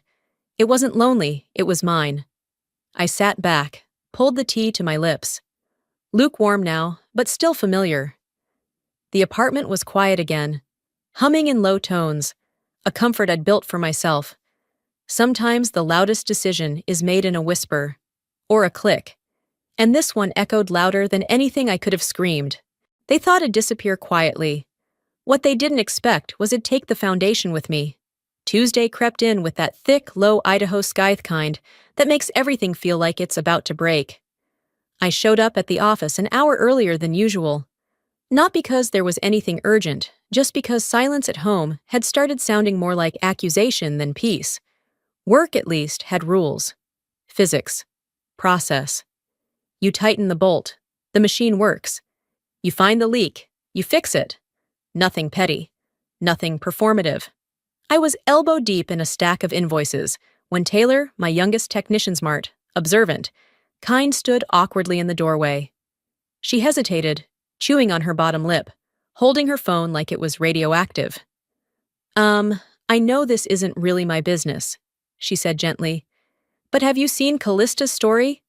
My jaw tightened, but I nodded. Show me. She handed over her phone with care, like she was passing me a wound I'd have to dress myself. And there it was, Callista's signature drama. Black background, white bold font. Some people love money more than family. Sad, no tags, no names, just poison, thinly veiled. But I didn't need a name. I knew who she meant. And so did everyone else in her curated little world. The comments felt like being slapped in a room full of people who pretended not to notice. You deserve better. You don't need that kind of negativity in your life. Cut the snakes out, Queen. I handed the phone back without flinching. They're not seeing the whole story, I said quietly. Taylor nodded and slipped away, clearly uncomfortable. I didn't blame her. I stayed the rest of the workday out of obligation, finishing every mundane task like I was ticking boxes off a goodbye list. Then I drove home in silence, not even the hum of the radio to distract me.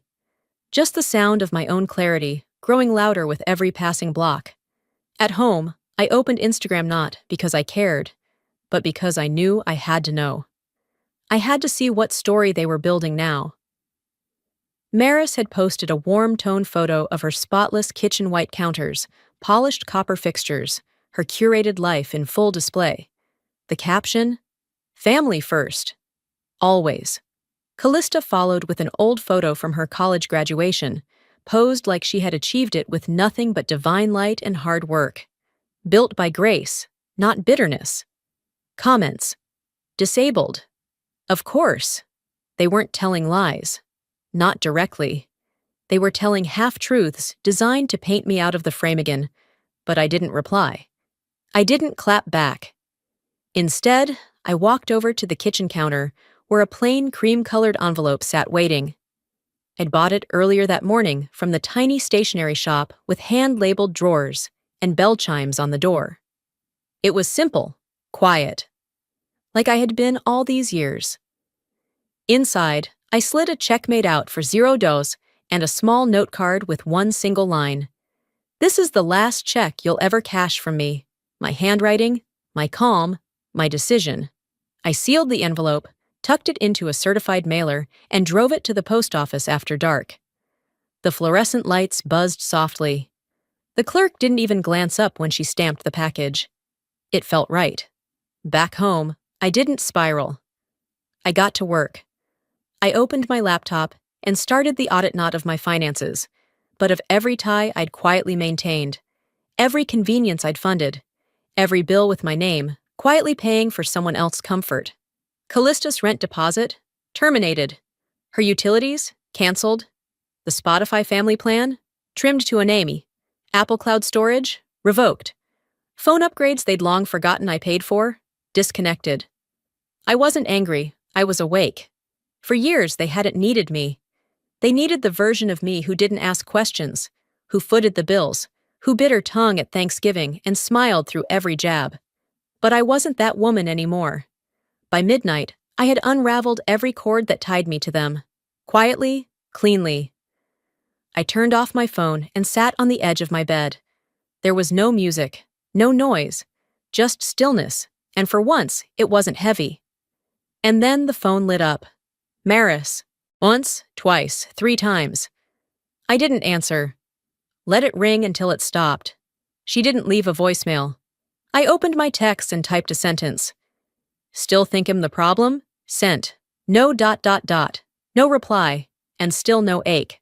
Because this wasn't revenge. It was revelation. I didn't torch the bridge. I just stopped rebuilding it alone.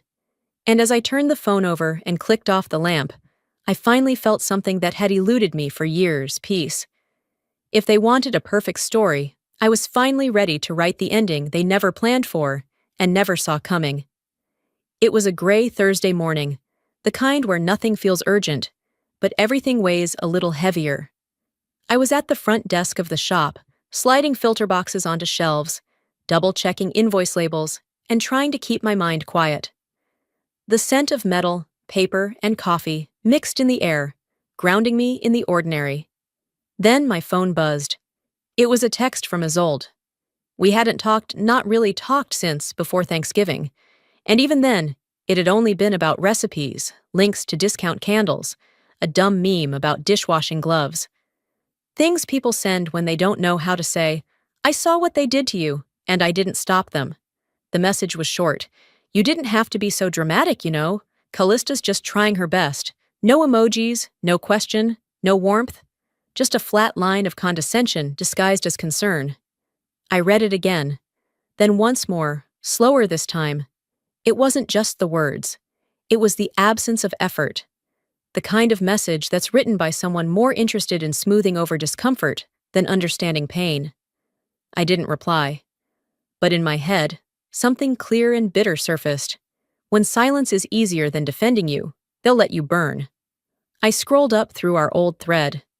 There was a picture of her haircut from September, one I had complimented with too much enthusiasm. A snapshot I'd sent her from my shop's opening day, the ribbon, the flowers, my tired smile. And then a voice memo, scratchy but sincere. "You're the rock in my life, Maynard. The steady one. Don't ever change." Funny how people always say that right before they do. I stared at that message until it meant nothing. Then I deleted the thread. No ceremony, no guilt, just space cleared. Like brushing off crumbs from a table you were never really invited to sit at. Around noon, Rowena stopped by.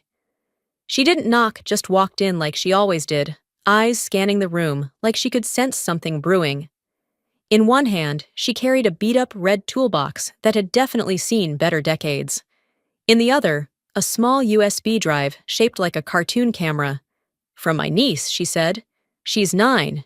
Thinks she's Spielberg. Recorded the whole dinner from under the table." I raised an eyebrow. "She likes spy movies," Rowena added with a smirk. "You might want to watch it." And that was it. No backstory, no persuasion. She placed the drive on the counter, patted the toolbox like it was a dog, and left. I waited until the shop emptied out. Phones muted. Doors locked. Then I plugged the drive into my laptop, half expecting it to be silly or corrupted, or maybe nothing at all. There were several clips, all time-stamped and slightly shaky, but one stood out.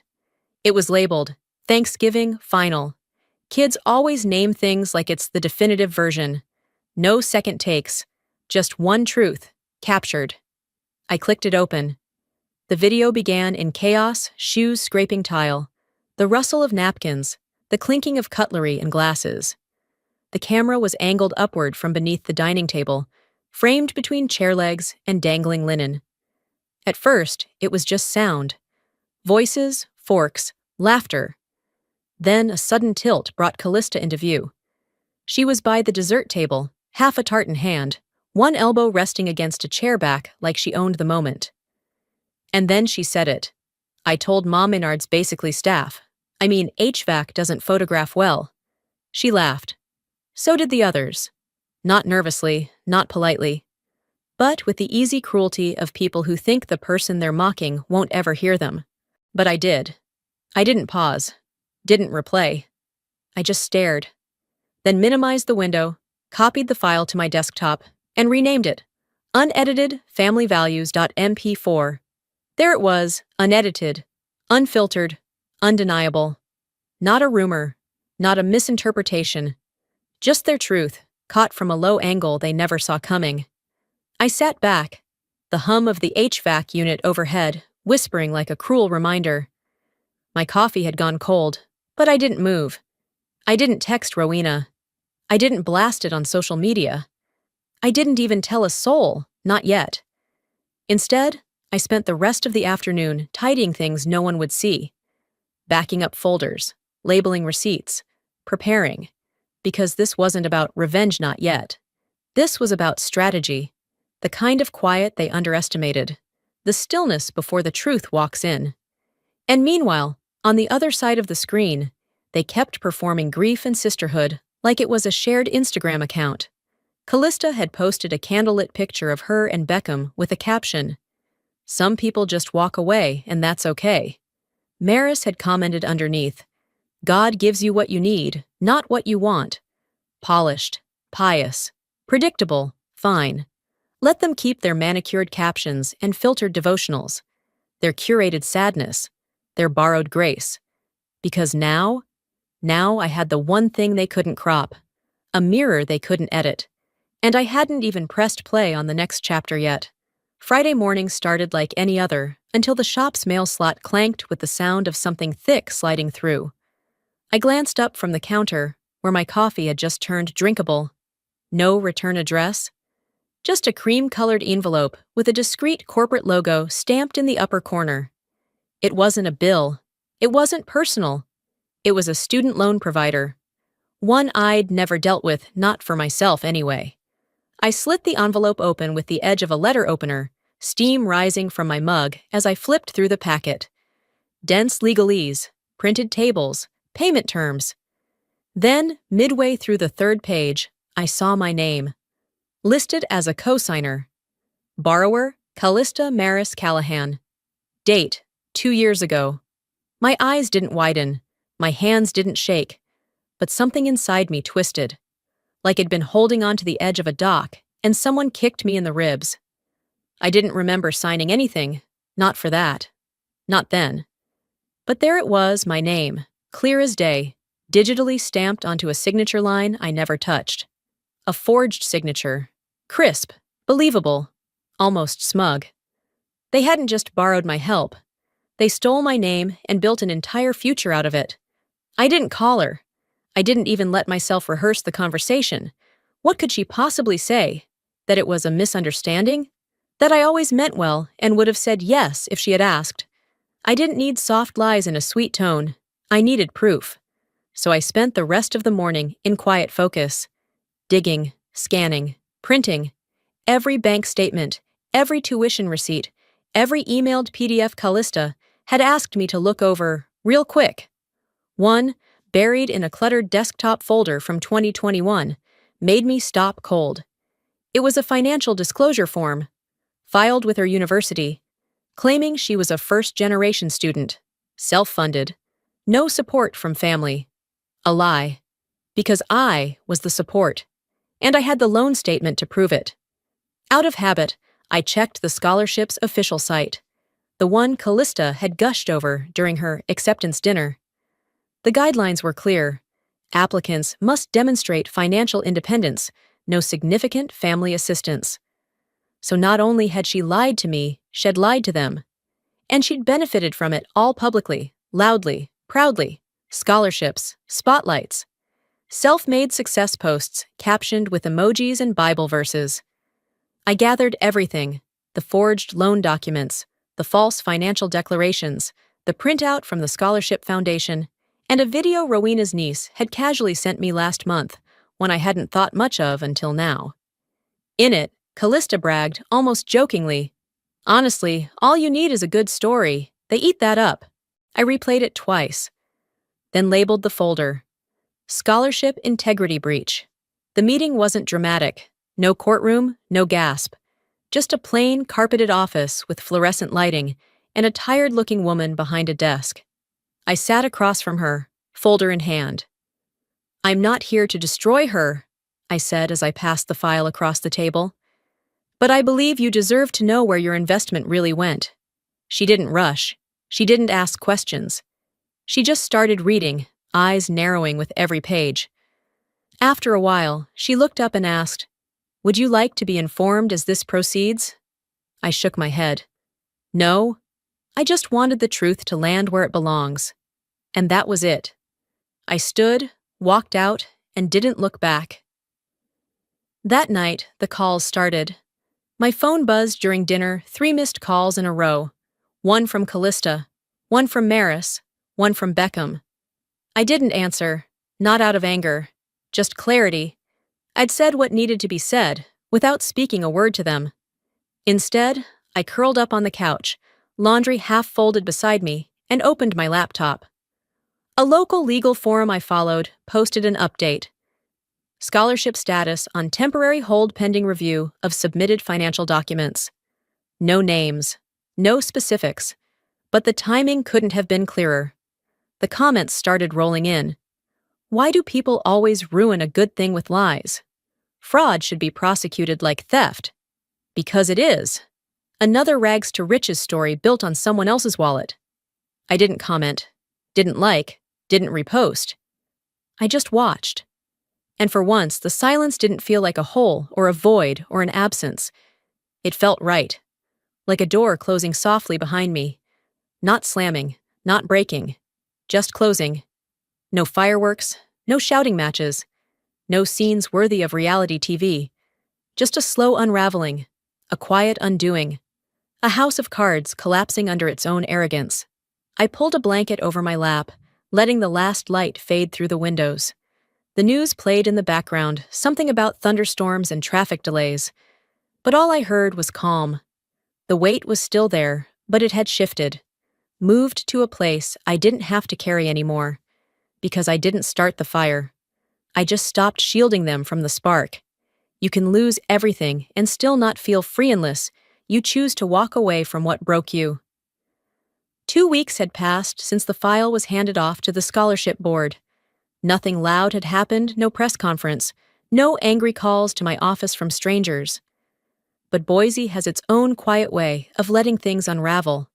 The news made it into the sidebar of a regional legal blog. Scholarship revoked following review of eligibility. No names, no photos. But I didn't need the headline to tell me who they meant. I listened to Maris's voicemail once. "You didn't have to go this far." That was all she said. "No hello, no, we need to talk." Just those words, clipped and bitter, like a lid snapping closed on a Tupperware she thought could contain me. I deleted it. Beckham's message came in that evening. Longer, more careful. I didn't know. "I'm ending things with Callista. We can't build a future on a lie." That one I didn't delete. I didn't save it either. The next day, I signed the lease on a second work van used, but solid. I'd been watching it sit at the dealership for a week, waiting for a reason to give myself permission. This was it. I handed over the down payment with a calm I hadn't felt in months. No champagne, no announcement, just action. The new space had been eyeing smaller than I wanted, but with good lighting and a back room, I could turn into a parts inventory station. I took it. Quietly. The lease signed in the same careful pen I'd used on so many checks for them. Progress didn't need applause. It just needed movement. I sent Rowena a handwritten card. Some people show up without needing an invitation. Her reply came a few days later in a small package. A white ceramic mug with block letters. Built, not born. I didn't cry. But I held it for a long time before putting it on the shelf in my new office. A few days before Christmas, Callista texted, "You ruined my life." I didn't open it. I deleted it before the preview finished loading. Then I opened my window. The air was cold, snow gently trailing from the gray sky. Boise winter always made the city feel like it belonged to ghosts. I took a breath and reached into the drawer where Id kept the recording, the one of her voice at Thanksgiving, laughing, calling me staff. I played it one last time. Not because I was angry, not for validation, just to remember. And then I deleted that too. I didn't need evidence anymore. Christmas Eve came. A white envelope slid into my mailbox. The handwriting was Maris. "We miss you, let's talk." I didn't block the number, but I didn't respond. Forgiveness wasn't the point. Distance was. I no longer waited to be chosen. I chose myself. The morning after Christmas, I sat in my new office. The heater rumbled steadily. The windows let in thin, honest light. My phone was turned off. No buzzes, no interruptions. On my desk sat the mug Rowena gave me, and next to it, a folded card from my lead technician, handwritten in simple blue ink, to the one who built her own seat at the table.